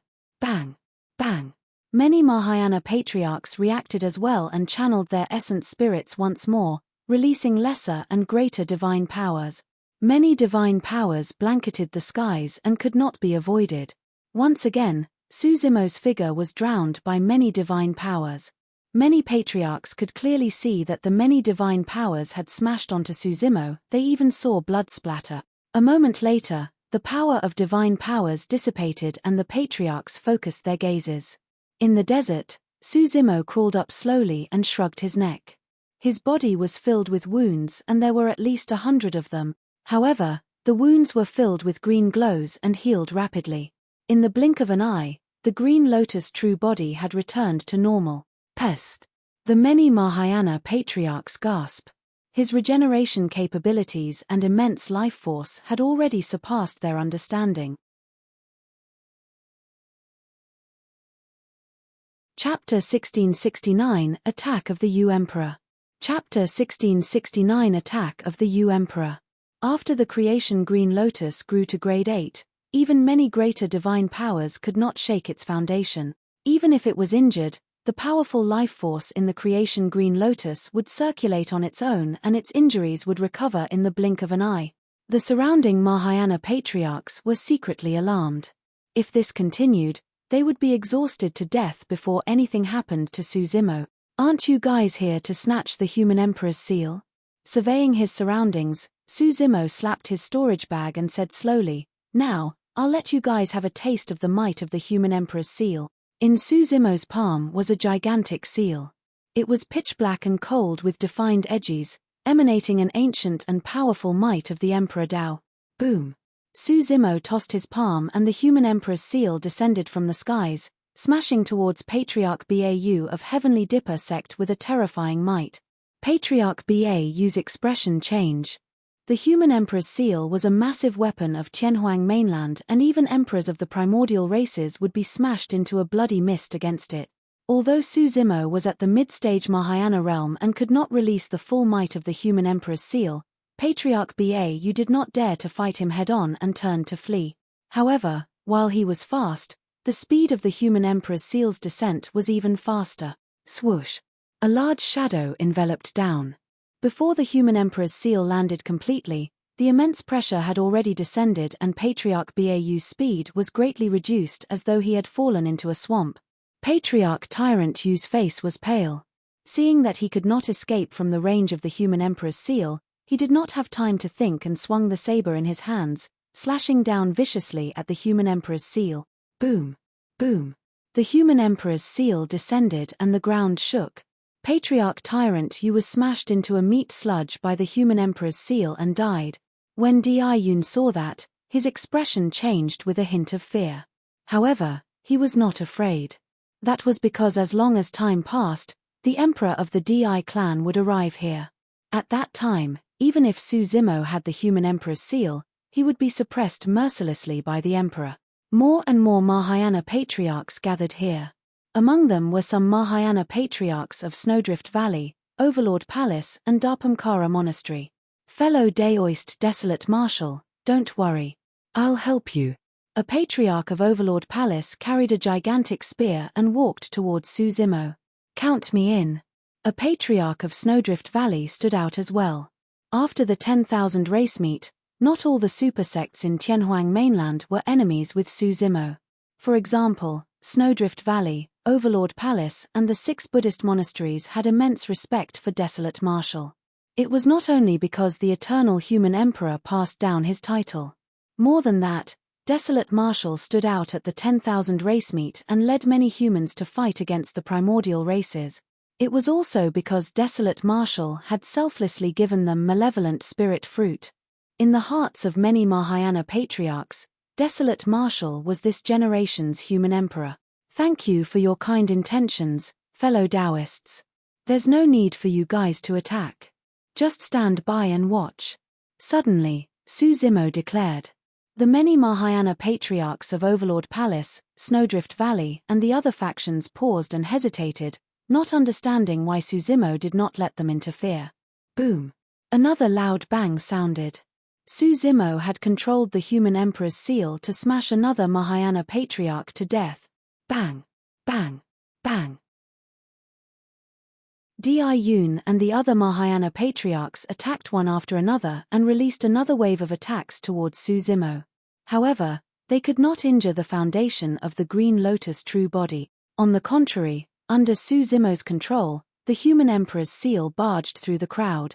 If they were struck head-on by the human emperor's seal, they would turn into a blood mist. If their essence spirits were any slower in escaping, they would die on the spot. Even if they were only scratched by the human emperor's seal, their tendons and bones would definitely be snap. Although Di-Yun was an expert ranked 33 on the Divine Power ranking, he could not fight the human emperor's seal head-on and could only rely on the horsetail whip in his hands to try his best to neutralize the power of the human emperor's seal. Suzimo carried the human emperor's seal and charged towards Di-Yun in huge stride. Many Mahayana patriarchs were wary of the power of the human emperor's seal and avoided it, not daring to advance. The two of them were in a standoff in the chaotic battlefield. 33 on the Divine Power ranking?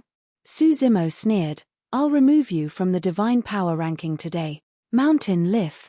Di-Yun did not dare to be careless and channeled his essence spirit hurriedly, conjuring a greater divine power. Waving his horsetail whip, he moved a gigantic mountain from afar and charged towards Suzimo. Shatter! Suzimo raised the human emperor's seal and smashed it towards the mountain. Boom! Boom! Sand and gravel flew everywhere. Compared to the gigantic mountain, The human emperor's seal was incomparably tiny. However, it shattered the mountain peak into countless boulders that fell one after another. Su Zimo passed through the dust clouds of sand and gravel and charged towards Di-Yun. Moon chase. Di-Yun's expression changed slightly. Not wanting to fight Su Zimo head-on, he turned and fled at a frightening speed. Mountain lift and moon chase were two greater divine powers. The former focused on strength while the latter was a divine power of movement speed. Root. Su Zimo channeled his essence spirit and murmured. With each step Di-Yun took, thick roots would grow from the void beneath his feet and coil around his ankle. Of course, this was only a lesser divine power and could not restrict Di-Yun's figure. Di-Yun channeled his blood chi and could regain his freedom with a slight struggle. However, those roots still had a huge impact on Di-Yun. Under the constant disruption, Di-Yun's speed gradually slowed down. As for Su Zimo, he closed in rapidly with his heavenly feet and said coldly with a murderous aura, "I think the Di clan is tired of living in the ancient battlefield. Since that's the case, I'll fulfill your wish." As he said that, Su Zimo tossed the human emperor's seal in his hands and smashed it towards Di-Yun. Great protection technique. Di-Yun roared and divine powers emanated from his body, forming an impenetrable barrier around him. Boom. The human emperor's seal smashed down. With a snap, the human emperor's seal shattered the great protection technique and the aftershock collided with Di-Yun, shattering his body into pieces. Di-Yun's essence spirit had escaped. Die. Su Zimo's gaze intensified as he closed two fingers and conjured a sword art, prepared to kill Di-Yun on the spot. Suddenly, an extremely terrifying might descended and the entire battlefield suddenly fell into silence. All the Mahayana patriarchs looked up with shocked expressions. The might of the Emperor Dao. An emperor had arrived personally. "You emperor, save me," Di-Yun exclaimed hurriedly when he sensed the aura. It was the emperor of the Di clan, Di-Yu. "Desolate marshal, hand over your life." Suddenly, a gigantic palm descended from the void, covering the skies as it grabbed towards Su Zimo. An emperor had taken action personally to suppress a mid-stage Mahayana. There was no doubt about the outcome at all. The patriarchs of Overlord Palace, Snowdrift Valley, and the other sects suddenly thought of a possibility. Did Su Zimo stop them from interfering earlier on because he had predicted this? Chapter 1670 Annihilation and Rebirth. Chapter 1670 Annihilation and Rebirth. Su Zimo's expression was calm and he was not surprised at all. The storyteller had long reminded him that emperors would attack him in the ancient battlefield. At that moment, Di-Yun's essence spirit fled into the distance. If Su Zimo wanted to avoid the attack of the Emperor Yu, he would not be able to kill Di-Yun. Su Zimo's gaze was cold as he ignored the gigantic palm that descended from the skies. Closing two fingers, he released dozens of heaven-slaying sword chi instantly and encircled Di-Yun's essence spirit. "Desolate marshal, you." Di-Yun's essence spirit's expression changed. Initially, he thought that he had already managed to escape. Di-Yun did not expect that Su Zimo would disregard his own life and the attack of an emperor just to kill him here. Under normal circumstances, a single heaven-slaying sword chi was enough to kill a patriarch's essence spirit. In order to kill him completely and prevent him from escaping, Su Zimo released dozens of heaven-slaying sword chi and sealed his escape path completely. TSK. TSK. TSK. Countless sword chi weaved together to form an impenetrable sword net the size of a palm that enveloped Di-Yun's essence spirit. "Desolate marshal, you won't be able to survive either if you kill me," Di-Yun roared. The next moment, his essence spirit was minced by countless heaven-slaying sword chi on the spot and died. At the same time, the Emperor's palm descended and slapped Su Zimo's green lotus true body heavily. That was the power of an emperor. It was fused with the power of a supreme divine power. The difference between them was too great. Although the creation green lotus was strong, it merely underwent the baptism of lesser divine powers and was far from the peak of grade 8. The Yu Emperor slapped down and shattered the grade 8 creation green lotus almost instantly, causing it to explode on the spot with blood splattering everywhere. Many Mahayana patriarchs had conflicted expressions when they saw that. Some of them gloated, some of them stayed out of things while others revealed pity and sadness. Desolate Marshal was the successor chosen by the eternal human emperor after all. To think that he would be killed by an emperor just like that after just advancing to the mid-stage Mahayana realm. Suddenly, a streak of light flew out from the shattered blood mist of the green lotus true body and sped into the distance. Many cultivators watched with widened eyes. The streak of light was a scroll. Within the scroll was a storage bag, a pitch-black seal and an essence spirit. That scroll is the human emperor's dharmic edict. Some Mahayana patriarchs who had been to the 10,000 race meet recognized the scroll right away and exclaimed, "Desolate Marshal isn't dead." Another person said in a deep voice, although his green lotus true body was destroyed, his essence spirit hid in the human emperor's dharmic edict and escape. Condense. Right then, Suzimo's voice sounded from the human emperor's dharmic edict. In the blink of an eye, the green lotus true body was formed. The life force of the creation green lotus is way too strong. It can be reborn with a drop of blood after being destroyed by the power of an emperor. I heard that before Desolate Marshal entered the Mahayana realm, this green lotus true body could already use blood rebirth. Now that he's already at the mid-stage Mahayana realm, his regeneration capabilities are naturally even more terrifying. Suzimo's body recovered to normal and his face was slightly pale. He sprinted into the distance as fast as lightning and wings flapped behind him, emitting electric arcs. At the same time, he released boundless golden light and heavenly feet and other lesser divine powers at an extremely fast speed. Many Mahayana patriarchs released their full strength hurriedly and followed, wanting to see the final outcome. The figure of the Emperor Yu appeared in the firmaments and exuded a tremendous might. With a cold expression, he said coldly, "You're trying to escape under my watch." As an emperor, it was already embarrassing for him to not be able to kill Suzimo with a single attack. It would be way too embarrassing if Desolate Marshal were to escape. Bang! With a fling of his robes, a horsetail whip tore through the air and 3,000 silver threads whipped Suzimo like 3,000 terrifying whips. The 3,000 silver threads seemed to cross the void. No matter how fast Suzimo escaped, he could not escape from the whipping of the 3,000 silver thread. Poof! That horsetail whip was the Destiny Emperor weapon of the Emperor Yu. When such a powerful power whipped Suzimo, the green lotus true body turned into a blood mist instantly and more than half of the life force in his body was minced by the 3,000 silver thread. Suzimo did not use the human emperor's seal to defend. He knew very well that although the human emperor's seal could withstand the whipping of the emperor's horsetail whip, it could not withstand the power of an emperor and he would still be severely injured. Furthermore, if he summoned the human emperor's seal, it would fall right into the hands of the Yu emperor. The Emperor Yu would definitely snatch the human emperor's seal right away while he had no way of fighting for it. The green lotus true body was destroyed by the horsetail whip of the Emperor Yu and more than half of its life force was destroyed. However, a portion of his bloodline was wrapped within the human emperor's dharmic edict by Suzimo as he fled from the battlefield. Suzimo's essence spirit, storage bag and the human emperor's seal were all hidden within the human emperor's dharmic edict. Condense. Suzimo called softly. In the blink of an eye, the green lotus true body was formed once more. The Yu Emperor's expression darkened completely. Although he destroyed Desolate Marshal's green lotus true body twice in succession, he could not kill Desolate Marshal on the spot. That enraged him. Chaos Essence Grotto.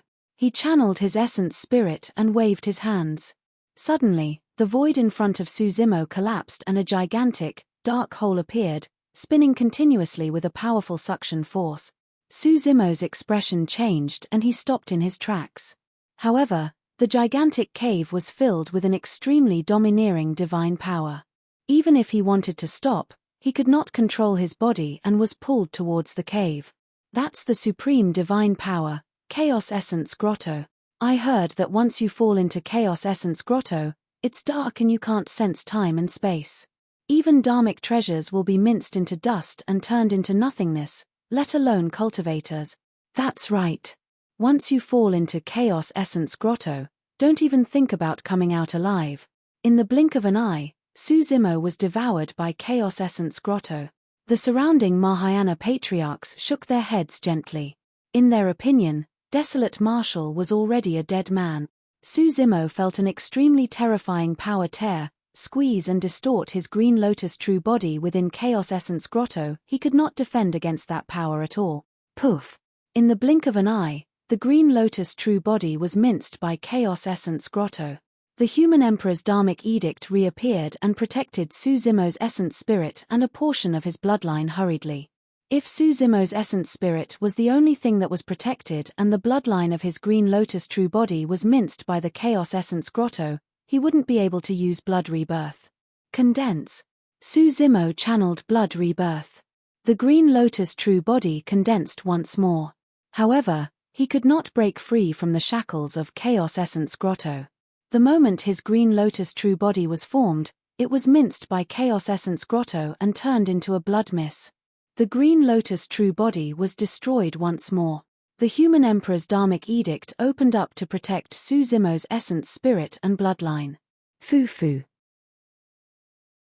When the emperor saw that, he sneered, "I'll destroy you every time you're reborn.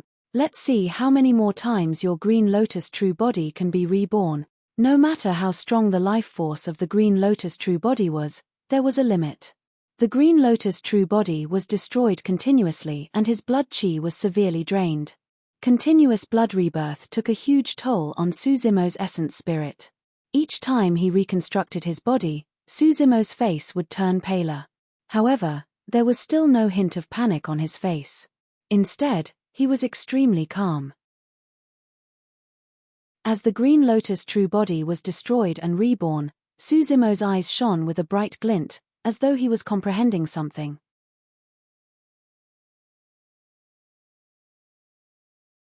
Chapter 1671, Late Stage Mahayana.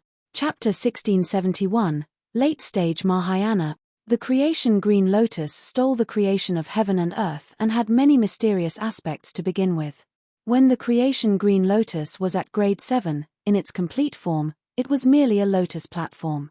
Even then, it could nourish Suzumo's essence spirit and allow him to release many dharmic arts continuously. At its peak, divine powers similar to blood rebirth could even be derived.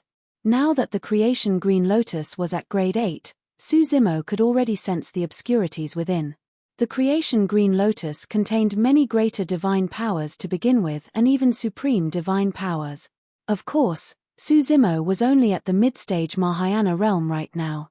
Even if he was the Green Lotus true body, it was unrealistic for him to comprehend supreme divine powers. However, in Chaos Essence Grotto Heaven, the Green Lotus true body was destroyed and reborn continuously due to the supreme divine power of the Emperor.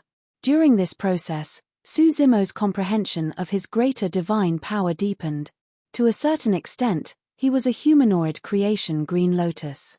It was the easiest for him to comprehend the divine powers produced by the creation Green Lotus. Even after 10 breaths, Desolate Marshal isn't dead. That can't be right. Even the number 1 of the divine power ranking wouldn't be able to withstand that supreme divine power and would have died a long time ago. Many Mahayana patriarchs caught up and discussed softly. "I don't believe you're not dead." The Emperor channeled his essence spirit continuously and the world within Chaos Essence Grotto Heaven spun. A terrifying power tore through the Green Lotus true body and ground away every inch of flesh and life. Great healing technique. Right then, Suzumo's voice sounded from Chaos Essence Grotto Heaven. An extremely massive divine power spread from the spinning Grotto Heaven and endless life force surged out. The Green Lotus true body had already reached its limits after so many destruction. However, right then, Suzumo comprehended a greater divine power of the creation Green Lotus and instantly, a tremendous life force burst forth. In the blink of an eye, the Green Lotus true body was formed once more.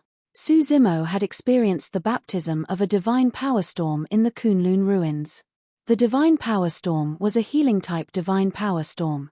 There were other greater divine powers within the creation Green Lotus. However, Suzumo had the deepest comprehension towards healing divine powers and comprehended them first. The Emperor frowned and his gaze froze. He could clearly sense that Desolate Marshal could not hold on for much longer in his Chaos Essence Grotto heaven. However, he had not expected Desolate Marshal to survive in the blink of an eye and comprehend a greater divine power. Furthermore, it was the great healing technique. The Green Lotus True Body was initially at the end of its road. However, after releasing the great healing technique, the Green Lotus True Body was filled with vitality and all its injuries were healed. The power of the greater divine power baptized the Green Lotus True Body and Blackhead Essence Spirit continuously. The power of Suzimo's body, bloodline, and essence spirit rose rapidly. Under the stimulation of that tremendous life force, the creation Green Lotus grew rapidly as well. Each time it underwent a divine power baptism, the creation Green Lotus would grow slightly.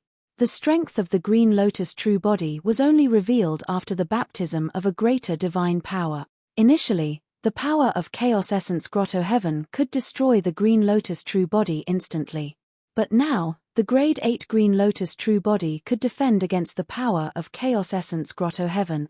The Green Lotus True Body was covered in injuries and fresh blood flowed. Flesh was torn endlessly, revealing the jade green bones and organs within. However, the great healing technique also healed the injuries of the Green Lotus True Body wildly.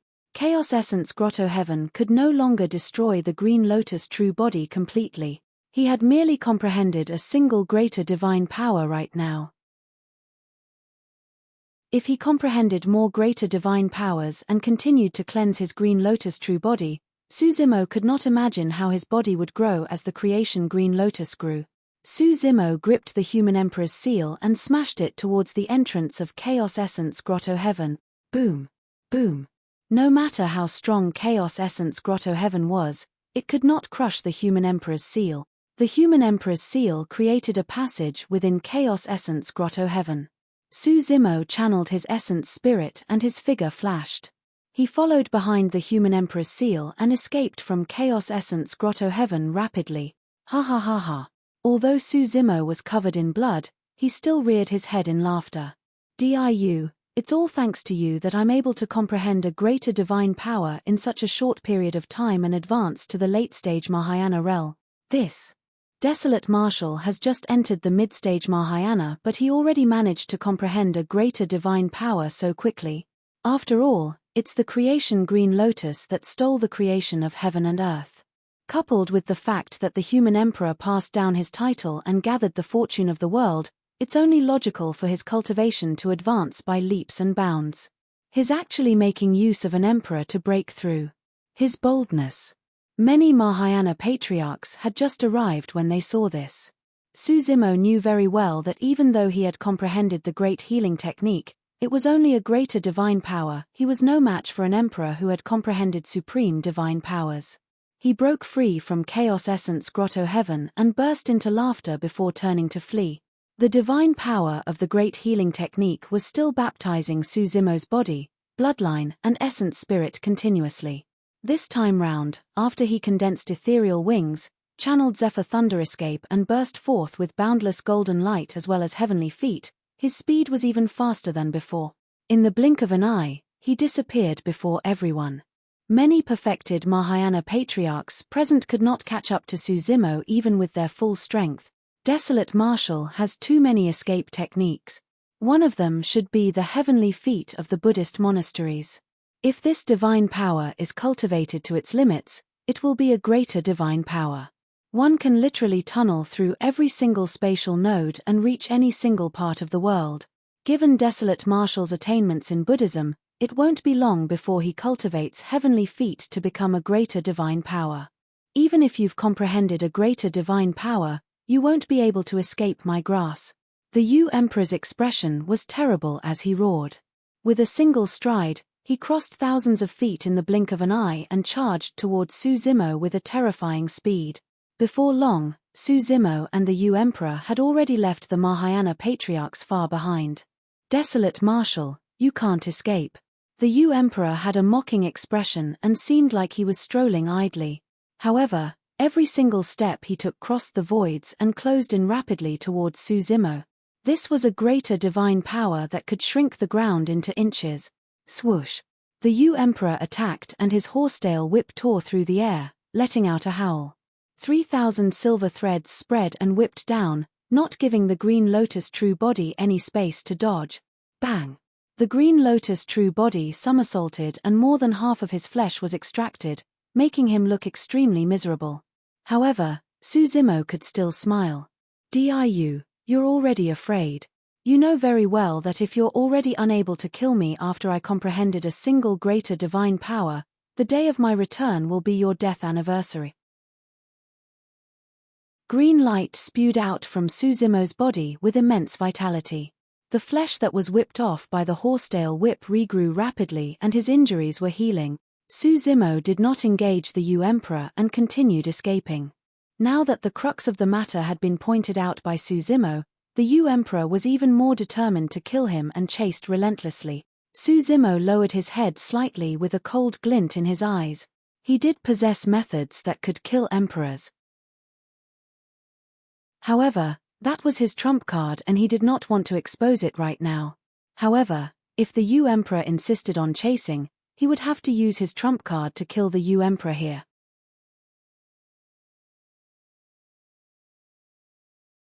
Chapter 1672 Exit of the Prime Body. Chapter 1672 Exit of the Prime Body. Suzimo sprinted ahead. The U-Emperor chased closely behind. The distance between the two of them was getting closer and the killing intent in Suzimo's eyes was intensifying. Suddenly, an extremely evil aura suddenly descended and Suzimo's bloodline could not help but stir, as though it was about to spill out of his body. Suzimo's expression changed. That was the aura of the Blood Refinement Fiend Sutra. Suzimo widened his eyes and channeled his heavenly eye. Crossing the voids, he caught sight of a figure 5,000 kilometers away. Although the figure was a little blurry, he recognized it instantly. Monk Daming. Monk Daming was giving him a hand. Ua! Behind Suzimo, the U-Emperor suddenly grunted and paused. He staggered as though he was greatly affected. Without hesitation, Suzimo released his heavenly feet and burrowed underground. His body was shrouded by a Buddhist light and he seemed to have fused with the mud as he tunneled underground without any resistance. That was the power of heavenly feet. Once heavenly feet was cultivated to become a greater divine power, one could tunnel far away within the five element. This time round, after Suzimo escaped, he could sense that the U-Emperor did not catch up to him. Before long, he left the U-Emperor behind completely. Suzimo was puzzled. However, the danger was not over yet and Suzimo did not think too much about it. He changed directions and sped towards Monk Daming. Given his speed, he arrived before long and leaped up from the ground, looking at Monk Daming who was not far away. Just as Suzimo was about to thank Monk Daming with cupped fists, he realized that the latter's figure was gradually dissipating and turning into nothingness. Suzimo lowered his gaze and saw the words on the ground, "See you on the divine power ranking." Monk Daming had long left and what remained was his phantom along with those words. Although it was a short statement, Suzimo could sense Monk Daming's fighting spirit. It was only at this moment that Monk Daming truly viewed Suzimo as his opponent. Those words were also a declaration of war. It had nothing to do with grudges. In this generation, anyone who could encounter an opponent close to their level would be delighted and want to compete. Prior to this, Monk Daming had always been ahead of Suzimo. Towards Suzimo, it was always similar to how a senior would look down upon a junior. But now that Suzimo had comprehended a greater divine power and advanced to the late-stage Mahayana realm, Monk Daming knew that Suzimo was qualified to be his opponent. Suzimo looked at those words and suddenly smiled. Monk Daming would not have expected that the two of them had already fought when they were at the half-martial ancestor realm. Of course, that was the martial Tao prime body. This Green Lotus true body had yet to engage Monk Daming in a hearty battle. Even Suzimo was looking forward to it. Suddenly, Suzimo frowned slightly and recalled the doubt he had earlier on. When he saw Monk Daming earlier on, his cultivation realm was only at the late-stage Mahayana realm. How could a late-stage Mahayana Monk Daming affect an emperor? Even the Blood Refinement Fiend Sutra did not have such power. Furthermore, when Monk Daming released the Blood Refinement Fiend Sutra earlier on, Suzimo felt uncomfortable as well. His bloodline seemed to have broken free from his control and wanted to break out of his body. Suzimo pondered for a moment but came to no conclusion. He suppressed that doubt in his heart for the time being and sped forward after determining his direction. Now that Suzimo had advanced to the late-stage Mahayana realm, he was prepared to look for a secluded and safe place to enter seclusion once more to comprehend the other greater divine powers of the creation Green Lotus. The Dharma characteristic ranking was held once every 1,000 years. The divine power ranking was held once every 10,000 years. It had been close to 10,000 years since the previous divine power ranking. The divine power ranking would open up again in around 300 years. In that 300 years, he had to comprehend as many greater divine powers as possible so that he could fight Monk Daming. Hundreds of thousands of kilometers away, the Yu Emperor stood in the air with a changed expression. His eyes flickered with shock and fear. Just who in the world was that? Impossible. The Yu Emperor narrowed his eyes with a strange blood glint. After pondering for a moment, he could not come up with an answer. Taking a deep breath of air, he sneered, "Desolate Marshal, you can escape for now, but not forever. The only way is if you do not appear to fight for a spot on the divine power ranking. Once you do, I'll make sure you die without a burial ground. There won't be any accidents next time."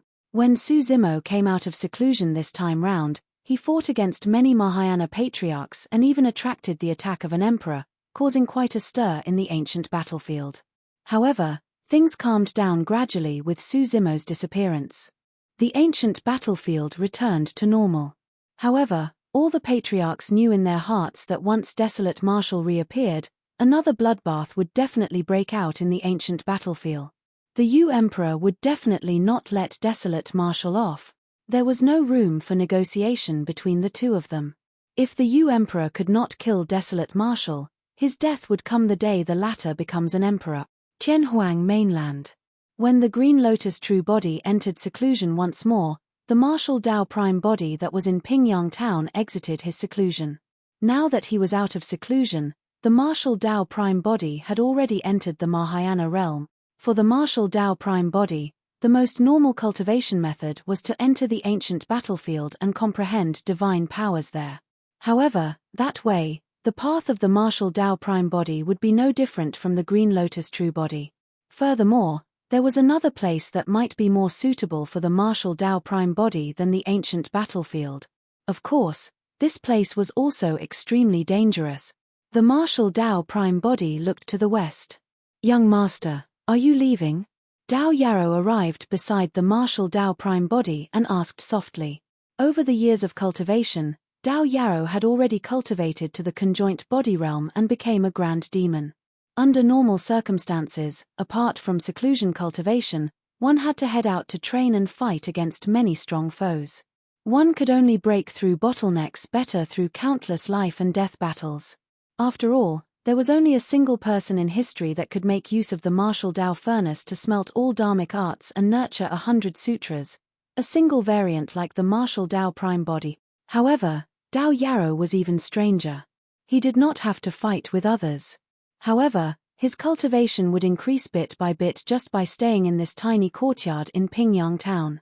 It was neither fast nor slow, but there were no bottlenecks. The Marshal Dao prime body could not understand it either. However, in the eyes of the Marshal Dao prime body, this was not a bad thing. After all, Dao Yarrow had never liked to fight. Although Dao Yarrow had fought with others up till this point of his cultivation, his palm had not been tainted by a single drop of blood. "I'm leaving." The Marshal Dao prime body nodded slightly.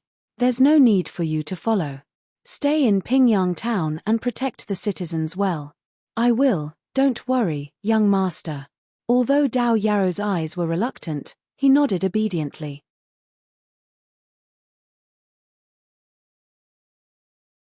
Chapter 1673, Divine Powers Refinement. Chapter 1673, Divine Powers Refinement. Kunlun Ruins.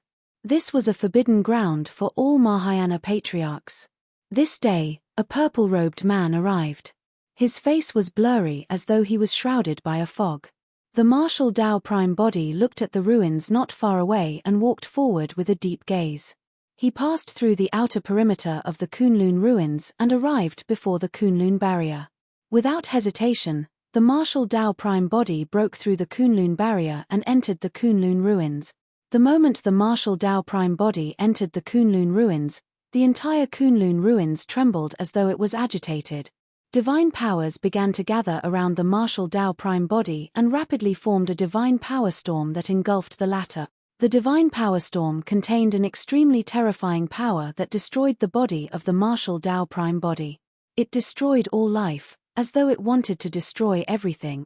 Unlike a healing divine power storm, this divine power storm possessed a terrifying killing power. Although it was only a lesser divine power storm, blood scars appeared on the surface of the martial Tao Prime body's skin the moment the storm descended. The body of the martial Tao Prime body could take on dharmic treasures head-on and was not weaker than any divine weapon.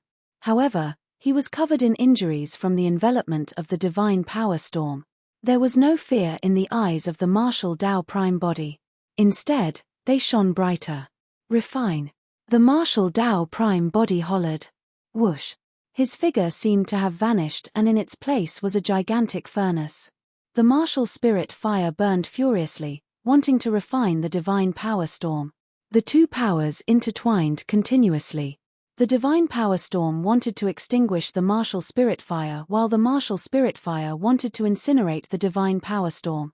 This time round, the martial Tao Prime body was not smelting dharmic arts, but divine powers.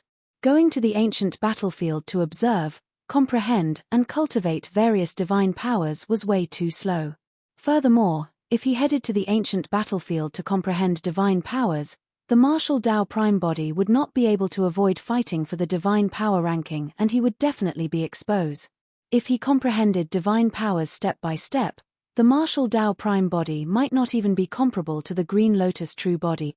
That was because the creation Green Lotus was an utmost treasure of the universe and contained divine powers to begin with. It was closer to the universe and coupled with the fact that the human emperor passed down his title and gathered the fortune of the world, its cultivation speed was naturally extremely shocking. If the martial Tao Prime body wanted to raise his combat strength as soon as possible, he could only take an extreme path. Since the martial Tao furnace could smelt all dharmic arts, why not divine powers? As long as a divine power was smelted completely, it would be equivalent to having that divine power fused into the martial Tao furnace, becoming one with the martial Tao Prime body. The divine power storm and martial spirit fire were still fighting. Neither side was willing to back down. At the most dangerous moment, the body of the martial Tao Prime body was already destroyed. The remaining martial spirit fire was almost dispersed by the divine power storm as well and turned into an extremely weak wisp of flame. If the martial spirit fire was extinguished, it would be equivalent to the death of the martial Tao Prime body. Up till this point of his cultivation, the martial Tao Prime body had never encountered such a dangerous situation. However, the martial Tao Prime body did not show any fear. Instead, his gaze turned firmer. While smelting the divine power storm, he tempered his Tao heart and determination. After a long time, the power of the divine power storm gradually weakened. The light of the martial spirit fire intensified. The martial Tao furnace had finally gained the upper hand. After another long period of refinement, the divine power storm around the martial Tao Prime body gradually disappeared. To be precise, it did not disappear. Instead, it was completely refined by the martial Tao furnace and became a part of it. The power of the martial Tao Prime body had increased significantly as well. The figure of the martial Tao Prime body appeared and channeled his blood qi. The wounds on his body healed in the blink of an eye. Right then, the martial Tao Prime body felt something strange and looked over instinctively. Unknowingly, powerful living beings had gathered around him. The commotion attracted many Kunlun clansmen. Those Kunlun clansmen widened their eyes and looked at the martial Tao Prime body, completely scared out of their wits. Apart from desolate martial in the past, this was the first time they saw someone walk out alive from a divine power storm. Even in the past, the reason why desolate martial was able to survive the divine power storm was because of immense luck. He only managed to survive by chance because it was a healing divine power storm that collided against the power of the Sword of Misfortune. But now, the purple-robed mysterious man fought against the divine power storm with his own strength and survive. In the end, even the divine power storm could not hold on and its power dissipated, vanishing. At that moment, the many Kunlun clansmen did not realize that the power of the divine power storm had not dissipated at all. Instead, it was smelted and fused into the body of the martial Tao prime body. Intruder, who are you? A Kunlun half-martial ancestor asked in a deep voice. The peak half-martial ancestor experts of the Kunlun race followed Night Spirit to Tianhuang mainland to break through and were staying in Ethereal Peak for the time being. More than half of the remaining Kunlun clansmen stayed here to guard the Kunlun ruins. If anything happened in the Rainbow Cave above the God-slaying valley, they would inform the Kunlun Lord, Night Spirit, right away. The martial Tao prime body ignored the surrounding Kunlun clansmen and continued towards the Kunlun ruins. Let me remind you, the Kunlun half-martial ancestor said in a deep voice, there are many divine power storms here and what you just experienced is only one of them. If you trigger a greater or supreme divine power storm, you'll definitely be shattered into pieces. Is that so? The martial Tao prime body murmured softly and suddenly released a divine power from his body. The power released caused another violent fluctuation in the Kunlun ruins as tremendous divine powers gathered around the martial Tao prime body once more. In the blink of an eye, 2 divine power storms were formed. Is he a lunatic?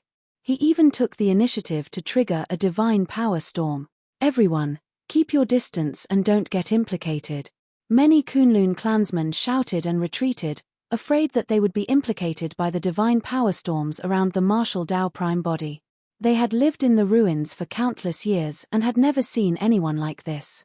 Others would want nothing more than to avoid divine power storms. This person actually took the initiative to trigger them. 2 divine power storms were formed and the martial spirit fire burned once more. The martial Tao furnace appeared and smelted the power of the divine power storms. Up till now, the martial Tao prime body was still extremely careful and did not dare to trigger a greater divine power storm. However, as time passed by, after the martial Tao furnace smelted enough lesser divine power storms, the power of his body and furnace would reach its limit. At that time, he could attempt to smelt greater divine power storms. Eventually, he would smelt the supreme divine powers here. There was no place more suitable for the martial Tao prime body than the Kunlun ruins. The divine powers contained in this battlefield were much richer than in the ancient battlefield. More importantly, the martial Tao prime body did not have to worry about being exposed here. The Kunlun clansmen within could not get out because of the Kunlun barrier, while intruders wouldn't be able to enter or even use their spirit consciousnesses to detect what was happening within the Kunlun ruins. Not only did the martial Tao prime body want to hide from the primordial races, he wanted to hide from the even more terrifying and mysterious existences of Tianhuang mainland.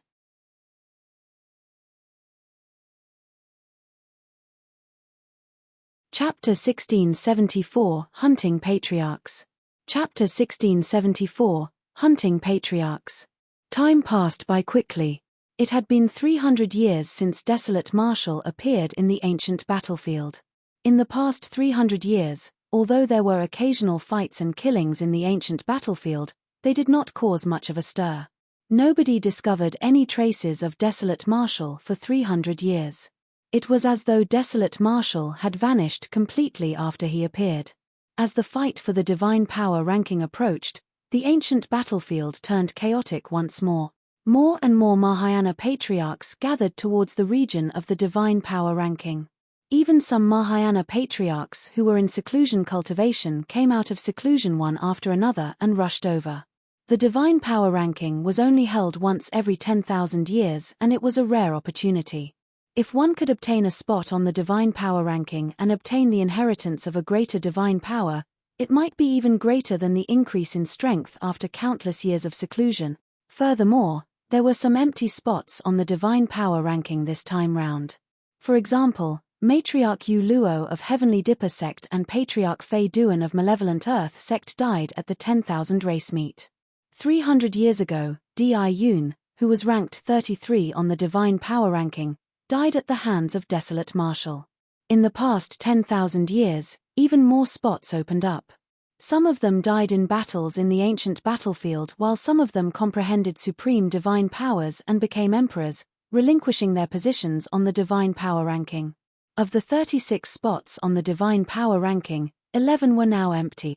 The fight for those empty spots would definitely be intense. As for some Mahayana patriarchs, they wanted to make use of the divine power ranking this time round to raise their spots so that they could inherit even more greater divine powers. Even some early, mid and late-stage Mahayana patriarchs who did not have the strength to fight for a spot on the divine power ranking would choose to spectate. For many patriarchs, this was a rare event. At that time, many patriarchs and experts would enter the fray. If they could comprehend a little knowledge because of that, their trip would not be wasted. I heard that the rank 1 of the divine power ranking 10,000 years ago, Gen Chunzi, comprehended a supreme divine power and is now an emperor. Now that he's off the divine power ranking, I wonder who will take his spot. It's definitely Patriarch Qi Huang of Malevolent Earth Sect. He's already rank 2 on the divine power ranking for 30,000 years. If he hadn't lost to Gen Chunzi by a single move 10,000 years ago, he would have been rank 1 of the divine power ranking. Before the divine power ranking began, countless patriarchs had already begun discussing and analyzing the situation of the divine power ranking. Not necessarily. Another patriarch shook his head gently. Rank 3 on the divine power ranking, Patriarch Ji Lei of Zephyr Thunder Palace, has also occupied the 3rd spot for 20,000 years. I think Patriarch Ji Lei has a high chance of winning this time round. Let's put it this way. Now that the top spot is emptied out, the other 5 of the top 6 all have a chance of fighting for that spot on the divine power ranking. Right then, a patriarch suddenly said, I reckon that Desolate Marshal will definitely appear for the divine power ranking this time round as well. Perhaps he might even get to fight for the top few spots of the divine power ranking. Him. Another patriarch pouted his lips in disapproval. He only comprehended a single greater divine power 300 years ago. After that, he'll only be able to comprehend 1 or 2 more at most. Even with the Green Lotus true body, it's already not bad if he can get into the top 20 of the divine power ranking. How can he have the strength to fight for the top few spots? A patriarch at the side agreed. That's right. Notwithstanding the top 6 of the divine power ranking, even the patriarchs in the top 10 have been famous in the ancient battlefield for a long time and have comprehended more than 15 greater divine powers.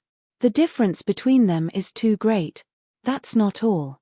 Another person said, don't forget, an emperor of the Di clan tried to kill Desolate Marshal 300 years ago but failed. I reckon that Desolate Marshal might not even dare to appear this time round. As the fight for the divine power ranking approached, the changes on the divine power ranking became more obvious.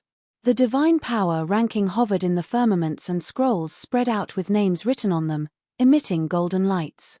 Some of the spots were blank, indicating that they were empty. If one were to approach, they would discover that every single spot on the divine power ranking would reflect a gigantic region on the ground that was shrouded by golden light. There were a total of 36 such golden regions beneath the divine power ranking.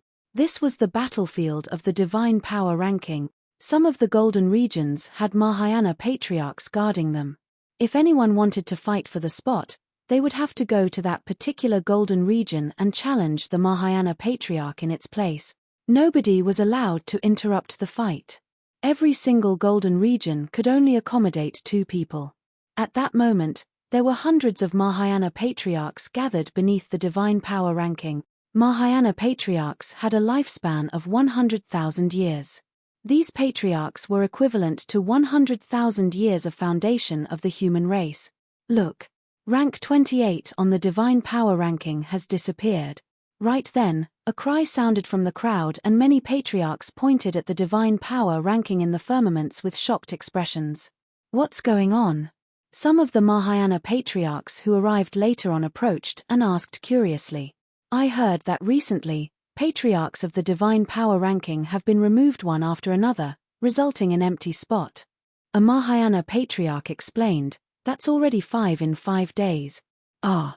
The Mahayana patriarchs were shocked when they heard that.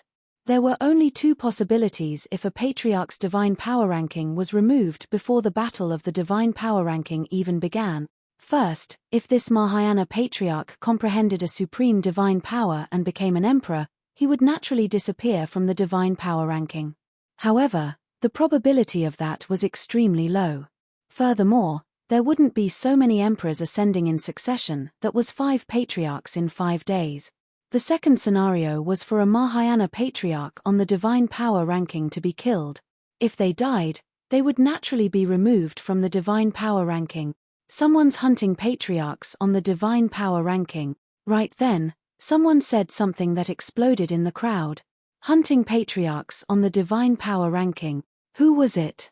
Who would have such methods? Desolate Marshal. A Mahayana patriarch grit his teeth. Desolate Marshal must have done it. Desolate Marshal has reappeared. It's not Desolate Marshal. Right then, another Mahayana patriarch seemed to have thought of something and revealed a reminiscent expression. A few days ago, I encountered a black-robed man in the ancient battlefield. His long hair covered most of his face and his appearance could not be seen clearly. This black-robed man once asked me about the location of some Mahayana patriarchs on the divine power ranking. I wasn't bothered at that time. Now that I think about it, there's a high chance that this person was going to hunt down those Mahayana patriarchs. Who is that? The many patriarchs were puzzled. Could there be another monster incarnate in the ancient battlefield apart from Desolate Marshal? Right then, another commotion broke out in the crowd.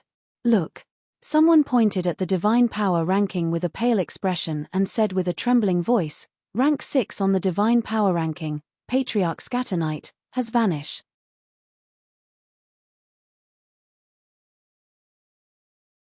Chapter 1675, Gathering of Experts.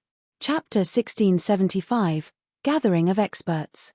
The top 6 of the divine power ranking were the strongest Mahayana patriarchs in the ancient battlefield. Without extraordinary means, the top 6 wouldn't have been able to kill their way to the top to inherit the supreme divine powers of the eternal human emperor.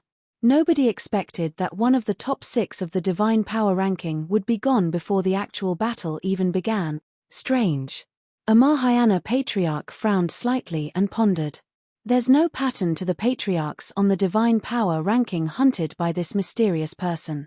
Some of them are from Snowdrift Valley, some of them are from Azura sect while some of them are from Formless Monastery. There are individuals from the Immortal, Buddhist and Fiend sects. What's the background of this person? Why is he hunting patriarchs on the divine power ranking? Another person said, "Isn't this person afraid that the emperors of the super sects will attack him in the ancient battlefield?" Stop guessing. Once the divine power ranking begins, this person will definitely appear. The fight for the divine power ranking was getting closer and closer. The number of Mahayana patriarchs around the divine power ranking was still increasing and had already broken through 1,000. A few hundred years ago, when Suzimo spread the malevolent spirit fruits in Enigma Palace, many half-martial ancestor experts broke through and entered the Mahayana realm, entering the ancient battlefield. Right then, a boom sounded not far away and the ground trembled, as though a supreme expert had broken out of seclusion. Many patriarchs turned to look. On the horizon, a blazing thunderbolt sped over and arrived above the heads of many patriarchs instantly, revealing a figure. Rank 3 on the divine power ranking, Patriarch Ji Lei. Many cultivators looked at Patriarch Ji Lei with reverence. He was rank 3 on the divine power ranking for 20,000 years and had defeated several strong foes in 2 divine power ranking battles. Foo. Suddenly, a chuckle came not far away. A figure walked over slowly from midair with a smile and cupped his fists. "Brother Ji Lei, how have you been?" The crowd stirred. That figure was none other than Patriarch Pai Shin, who was rank 5 on the divine power ranking. "Why? Are you still going to challenge me this time round?" Patriarch Ji Lei glanced sideways at Patriarch Pai Shin and smirked with a mocking expression. Patriarch Pai Shin was not enraged at all. "It's fine, even if I can't do it this time round, I can try again in another 10,000 years. I'm still young but you're already declining from your peak. You'll definitely lose if this continues. In the divine power ranking 20,000 years ago, Patriarch Pai Shin was defeated by Patriarch Ji Lei. Over the years, the two of them had fought countless times and Patriarch Pai Shin was always the one defeated. The two of them could be considered as old enemies. Right now, they were at odds the moment they met and it was extremely tense. I heard that Patriarch Ji Lei isn't young anymore. He seems to be around 80,000 years old. That's old. Under normal circumstances, he should be in his twilight years at 70,000 to 80,000 years old. However, there's no sign of aging on Patriarch Ji Lei's body and his blood chi is still so strong. Impressive. Some patriarchs discussed softly. The two of you had better save your energy. Another figure appeared slowly in midair. It was a woman with shoulder-length purple hair. She had a long sword on her back and a grim expression. Rank 4 on the Divine Power ranking, Matriarch Zi Shuang of Purple Firmament Sec. Matriarch Zi Shuang said, "The two of you have been in seclusion for many years. I'm afraid you haven't heard of a monster incarnate in the ancient battlefield who specializes in hunting patriarchs on the divine power ranking. Up till now, at least 6 patriarchs have died in his hands. Furthermore, no one knows his background and he's extremely mysterious." Oh! Patriarch Ji Lei thought nothing of it and said indifferently, "He's just a coward who's hiding. There's nothing to worry about." Suddenly, the world seemed to have darkened as an extremely repressed aura descended, giving everyone a sense of danger. All the patriarchs present felt suffocated. The patriarchs were all way too familiar with that aura. Rank 2 on the Divine Power ranking, Patriarch Qi Huang of Malevolent Earth Sec. Patriarch Qi Huang walked towards the Divine Power ranking expressionlessly with a powerful might. The discussions in the crowd gradually disappeared and everyone went silent instinctively. At that moment, apart from those who died, all the patriarchs on the Divine Power ranking were present. "Look, it's that person." "Who?" "The mysterious person hunting the patriarchs on the Divine Power ranking." The crowd had just quietened down with the appearance of Patriarch Qi Huang when another huge commotion broke out. Even Patriarch Qi Huang could not suppress such a scene. Many patriarchs turned towards the north. A white-robed man strode over. His long hair was scattered casually and covered most of his face. The man only revealed one eye. However, it was deep and bright, as though it was filled with endless wisdom. Anyone who met with that eye would be lost within instinctively. A faint blood scar could be seen on the man's glabella. However, no one connected the scar to the Heavenly Eye race's Heavenly Eye. That was because the ancient battlefield was sealed by a barrier and no one from the primordial races could enter. When they saw the blood scar, many patriarchs merely thought that it was a scar on the person's glabella. "That's him," Matriarch Zi Shuang said sternly. "I've once seen this person from afar. He's extremely strong and unfathomable. I don't have any confidence against him either. Where did this guy come from? Why haven't I heard of him before?" Patriarch Pai Shin frowned slightly. Even he felt uneasy when he exchanged glances with the white-robed man. Patriarch Ji Lei narrowed his eyes and his gaze flickered in deep thought. Patriarch Qi Huang turned around as well and glared at the intruder fixedly, emitting an extremely dangerous aura. Against the gazes of so many experts, the white-robed man walked over casually in a composed manner without any bit of uneasiness. Suddenly, as though he sensed something, the white-robed man suddenly turned and looked towards the east. At that moment, even Patriarch Qi Huang and the others did not notice anything. However, not long after, a figure appeared in the eastern horizon. His green robes fluttered and his black hair fell like a waterfall. His eyes were clear as he rode on the wind. Desolate Marshal. Desolate Marshal is here too. Desolate Marshal is truly not afraid of death. Even those who had not seen Su Zimo personally before could guess the identity of the green-robed cultivator judging from his attire and the powerful life force he exuded. "You're here." Su Zimo approached and shifted his gaze, greeting the white-robed man. Everyone was shocked. From his tone, Desolate Marshal seemed to know this mysterious person. Others might not know the white-robed man, but Su Zimo naturally knew in his heart that the mysterious person who hunted the patriarchs of the divine power ranking was Monk Daming. "Why did you kill them?" Zimo frowned slightly and went straight to the point. He could understand if Monk Daming killed patriarchs of Heavenly Dipper Sect, Malevolent Earth Sect and Penglai Island. However, he did not understand why Monk Daming would deal with patriarchs of Snowdrift Valley and some other super sects. There shouldn't be any grudges between them. Monk Daming went silent for a moment. The same reason why I wanted to kill you. You mean to say? Zimo was shocked.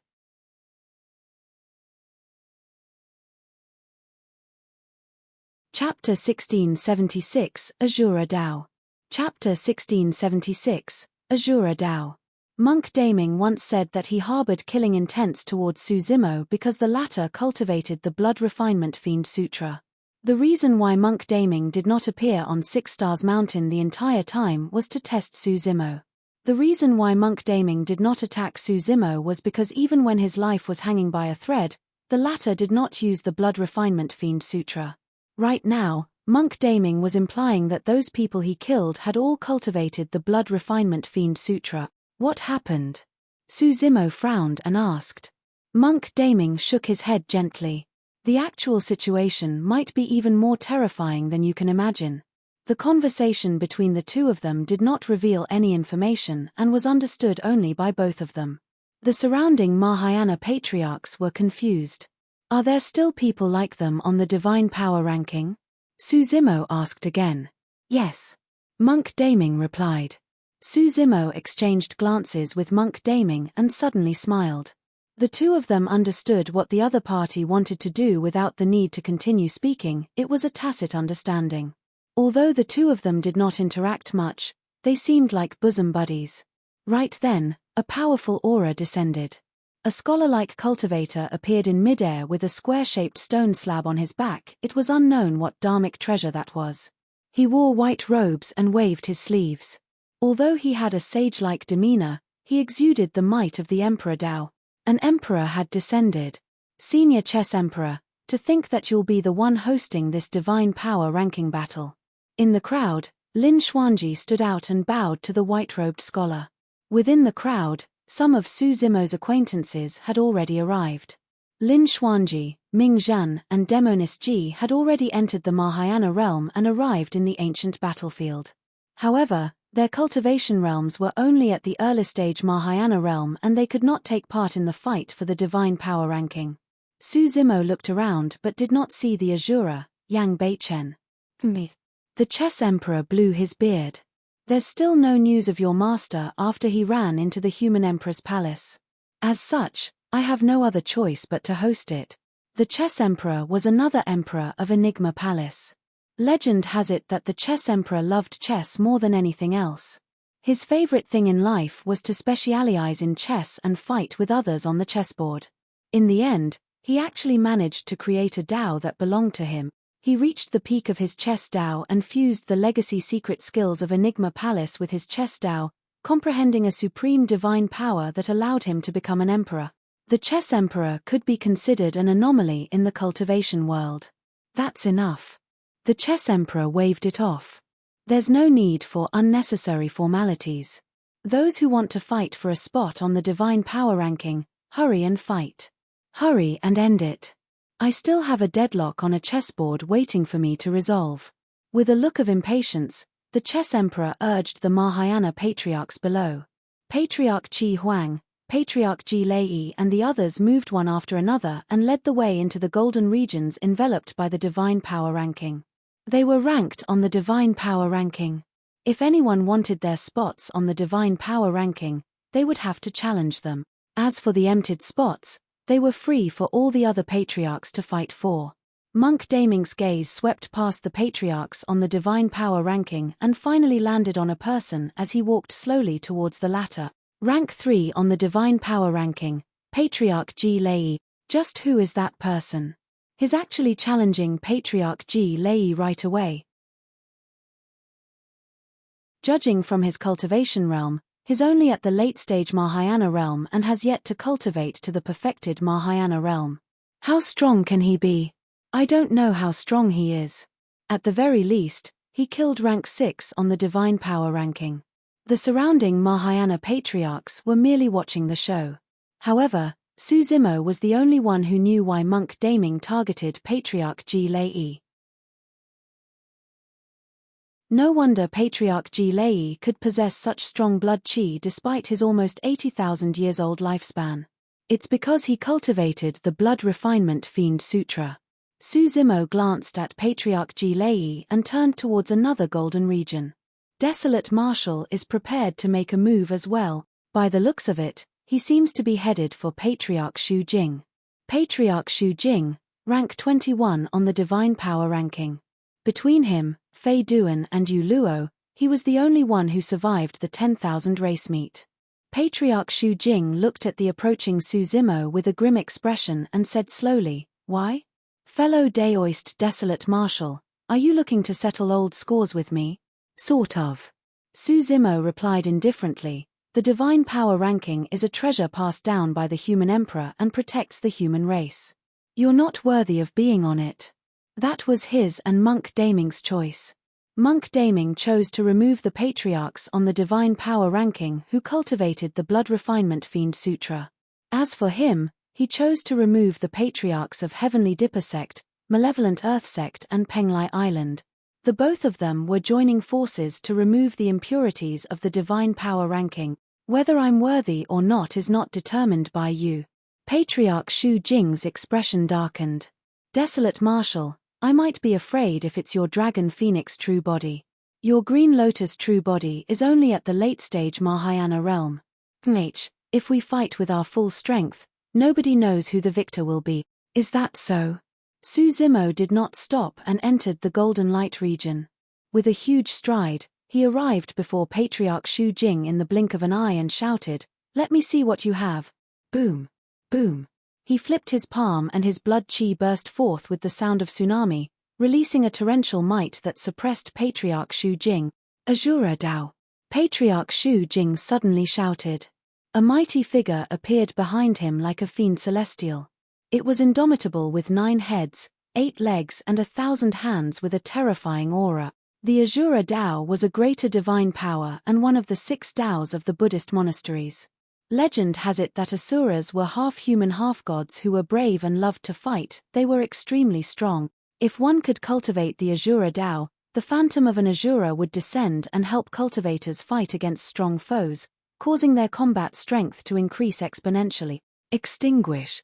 Suzimo's gaze intensified and green glows burst forth from his body, surging into the skies like a sharp sword qi. Before the Azura could materialize, it was pierced by the green glows and dissipated after a momentary stalemate. Patriarch Shu Jing's expression changed. The moment his greater divine power was released, it was destroyed by Suzimo. However, Suzimo's attack did not stop at all and his gigantic palm descended. Patriarch Shu Jing did not have the time to release a second divine power. He swiped his storage bag and withdrew a cold saber, slashing it towards Suzimo's wrist. Suzimo did not dodge or avoid and bent his fingers slightly. With a clang, a few fingernails that were sharp as daggers protruded and dug into Patriarch Shu Jing's saber instantly. Clang! There was a crisp sound. Patriarch Shu Jing's saber could not advance and was locked by Suzimo's fingers without budging at all. Shatter! Suzimo hollered and exerted strength with his fingertips. Crack! Crack! Crack! Creaks sounded and cracks appeared on the saber one after another. Pest! Many Mahayana patriarchs gasped in shock.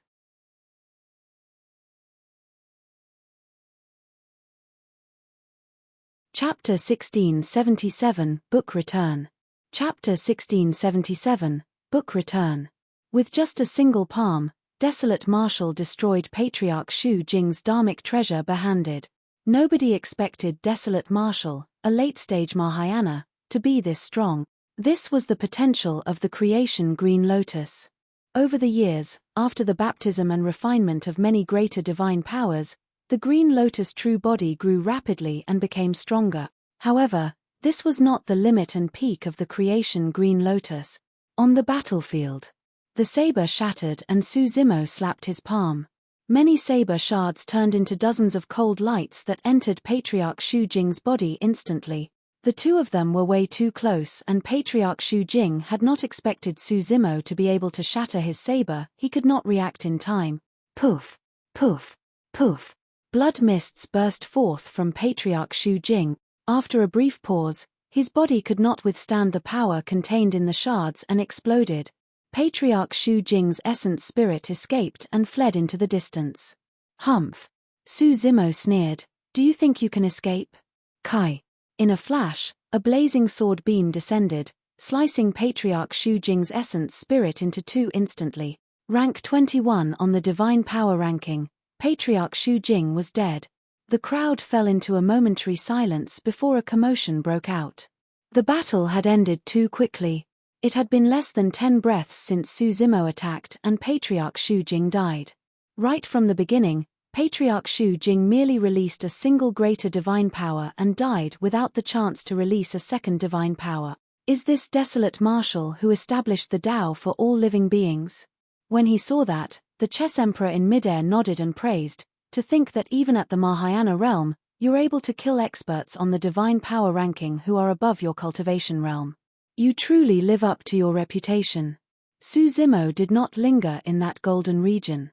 Instead, he turned to leave and looked at the patriarchs on the divine power ranking. Patriarchs of Heavenly Dipper Sect, Malevolent Earth Sect and Penglai Island, you can withdraw from the divine power ranking. On what grounds? Patriarch Xing Tian, who was rank 17 on the divine power ranking, frowned. On the grounds that I was the one who said it.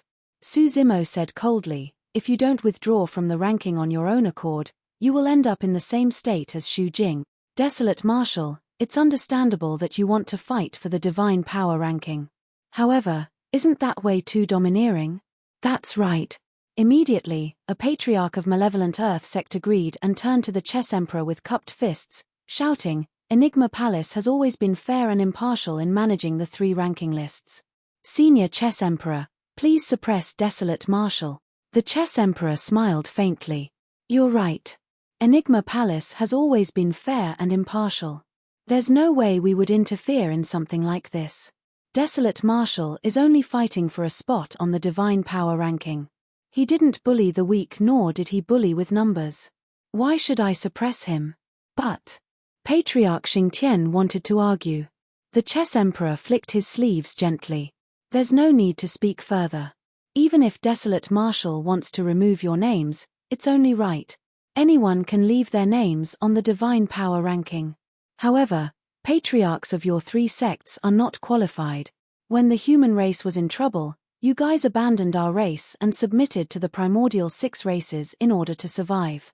How can you still have the cheek to occupy any spot on the divine power ranking? Patriarch Xing Tian and the others blushed in shame after being reprimanded by the chess emperor. However, all of them were still hesitant to withdraw from the divine power ranking just like that in front of everyone. Right then, Su Zimo moved and walked towards them. The expressions of Patriarch Xing Tian and the others changed as they grit their teeth and turned to flee from the divine power ranking like stray dogs. However, another patriarch from Malevolent Earth Sect did not move from the divine power ranking. Rank 2 on the divine power ranking, Patriarch Qi Huang. Boom. Right then, a loud bang sounded from another part of the battlefield, attracting the attention of many cultivators. Monk Daming and Patriarch Ji Lei had already begun fighting. Although there were also patriarchs fighting in the other golden regions, everyone's gazes were still drawn by Monk Daming. Everyone was curious about Monk Daming's background and method. To the many patriarchs, as long as Monk Daming attacked, they would definitely be able to determine his lineage and deduce based on his methods. However, many patriarchs were disappointed. Up till this point of the fight, Monk Daming had never released any secret skills or divine powers. He suppressed Patriarch Ji Lei completely with his physical body and blood chi. The latter retreated continuously and was completely disadvantaged. The loud bang earlier on was also because Patriarch Ji Lei released a greater divine power that was shattered by Monk Daming's palm. What's the background of that person? He's so strong. He must be from a body-tempering super sect. Could it be Glass Palace, Overlord Palace, or Diamond Monastery? Impossible. Even the body-tempering dharmic formulations of supersects are not at such a terrifying level to be able to take on divine powers head-on. Many patriarchs discussed for a long time but to no avail. In midair, the chess emperor frowned slightly and murmured, "Who is that? Even I can't tell his background." Interesting. Lin Xuanji's eyes flickered. There's a high chance that this is the person who infiltrated Enigma Palace and stole the Mystic Firmament record. Oh. The chess emperor glanced sideways and said in surprise, "The matter of the Mystic Firmament record being stolen was true. When I heard the news, I thought that someone was spouting nonsense. Not only that, I suspect that there's a high chance he's behind everything in Tianhuang mainland in recent years." Lin Xuanji said, "Although senior brother Heavenly Secrets deserved to die, there's a high chance he was plotted against by this person." So amazing. The chess emperor was even more surprised. After pondering for a moment, he said, "How about we wait a while and I'll find an opportunity to suppress that person and force him to hand over the Mystic Firmament record?" "There's no need for that." Lin Xuanji shook his head. The Mystic Firmament record was returned around 300 years ago. Because of the loss of the Mystic Firmament record, the sect's library was protected even more. Apart from the guards on the surface, there are even 2 Mahayana patriarchs guarding the library.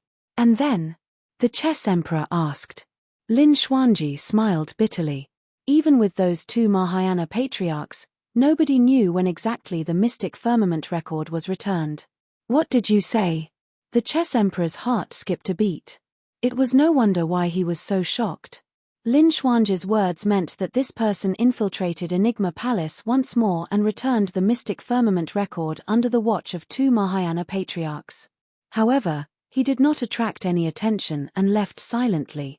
"I can understand why this person could steal the Mystic Firmament record back then," Lin Xuanji said. "After all, there were no patriarchs guarding the library at that time.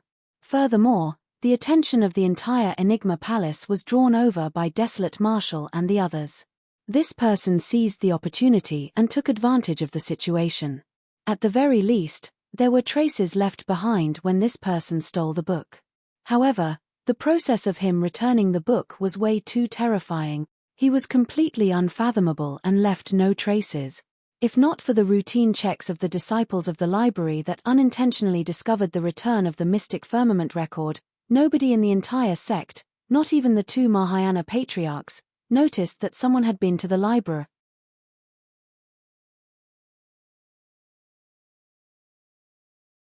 Chapter 1678, Killing Ji Lei. Chapter 1678, Killing Ji Lei. Lin Xuanji was only half right. Monk Daming was indeed the one who stole the book.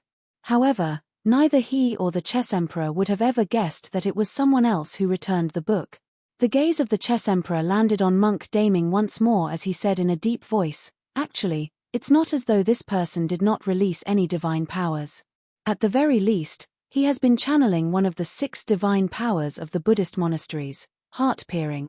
Although heart-peering is only a greater divine power, if he manages to cultivate it successfully, he will be able to read the other party's mind and predict the enemy's movements. It's extremely mysterious. Legend has it that the difficulty of cultivating the 2 greater divine powers, heart-peering and destiny, is comparable to supreme divine powers. To think that this person would be able to cultivate heart-peering successfully."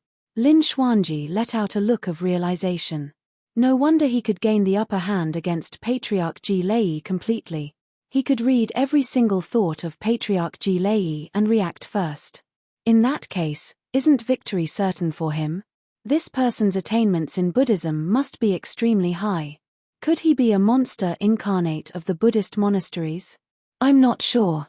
The chess emperor shook his head gently. "We can't determine the background of this person just because he cultivated heart-peering. Although he hid it well, I could still sense an extremely evil aura emanating from him. If he hadn't cultivated some powerful fiend technique, there's no way he would reveal such an aura. That's strange." Lin Xuanji seemed to be in deep thought. On the battlefield, Monk Daming had already gained the upper hand and suppressed Patriarch Ji Lei tightly. The latter was almost helpless. No matter what trump cards or divine powers Patriarch Ji Lei released, Monk Daming would be the first to know and prepare. Every single move of Patriarch Ji was sensed by Monk Daming. Patriarch Ji's expression was already a little pale and he was drenched in sweat. Although he was not injured, he endured immense mental pressure. Up till this point of his cultivation, he had fought countless battles in his life, but he had never felt such pressure against someone of the same cultivation realm. Right from the beginning, Monk Daming was calm. Even he could sense that Monk Daming did not use his full strength, let alone the bystanders. It was as though the other party was playing with a child. No matter how he struggled, he was always beaten back to square one by the other party. It was a complete humiliation.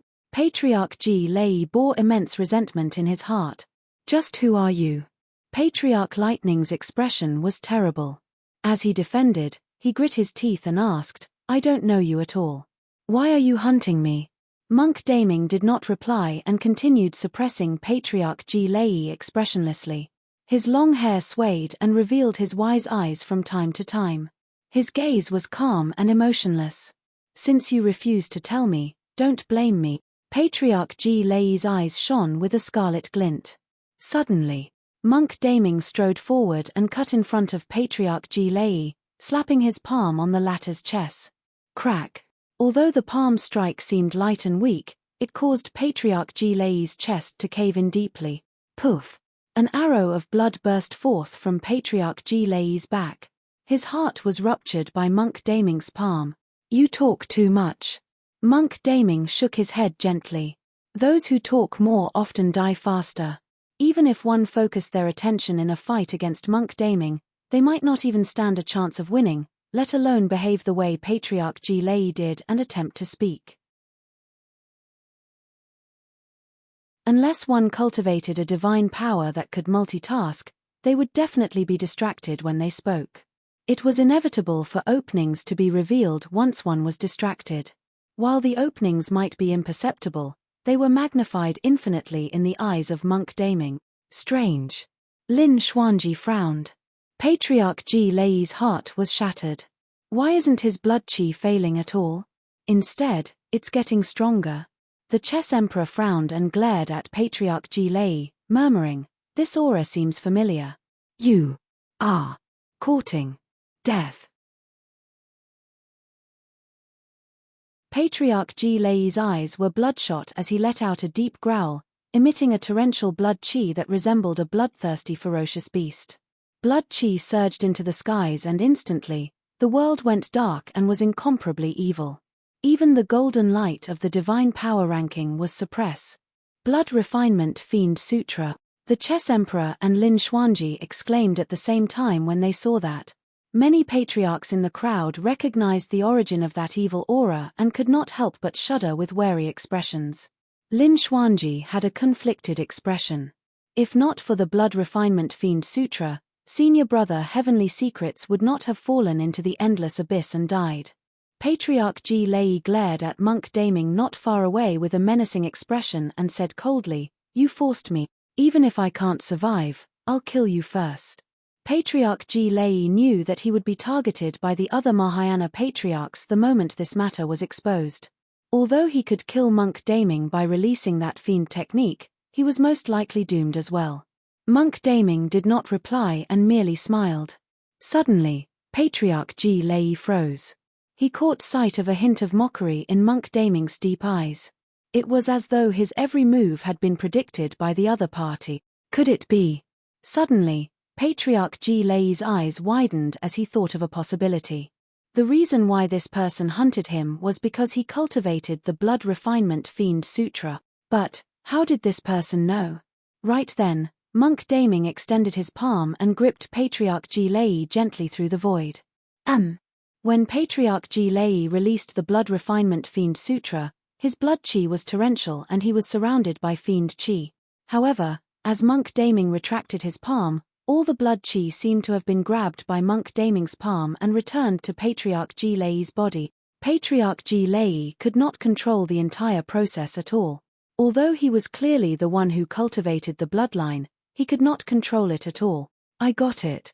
A thought flashed through Patriarch Ji's mind. He had guessed the truth, but he no longer had the chance to say it.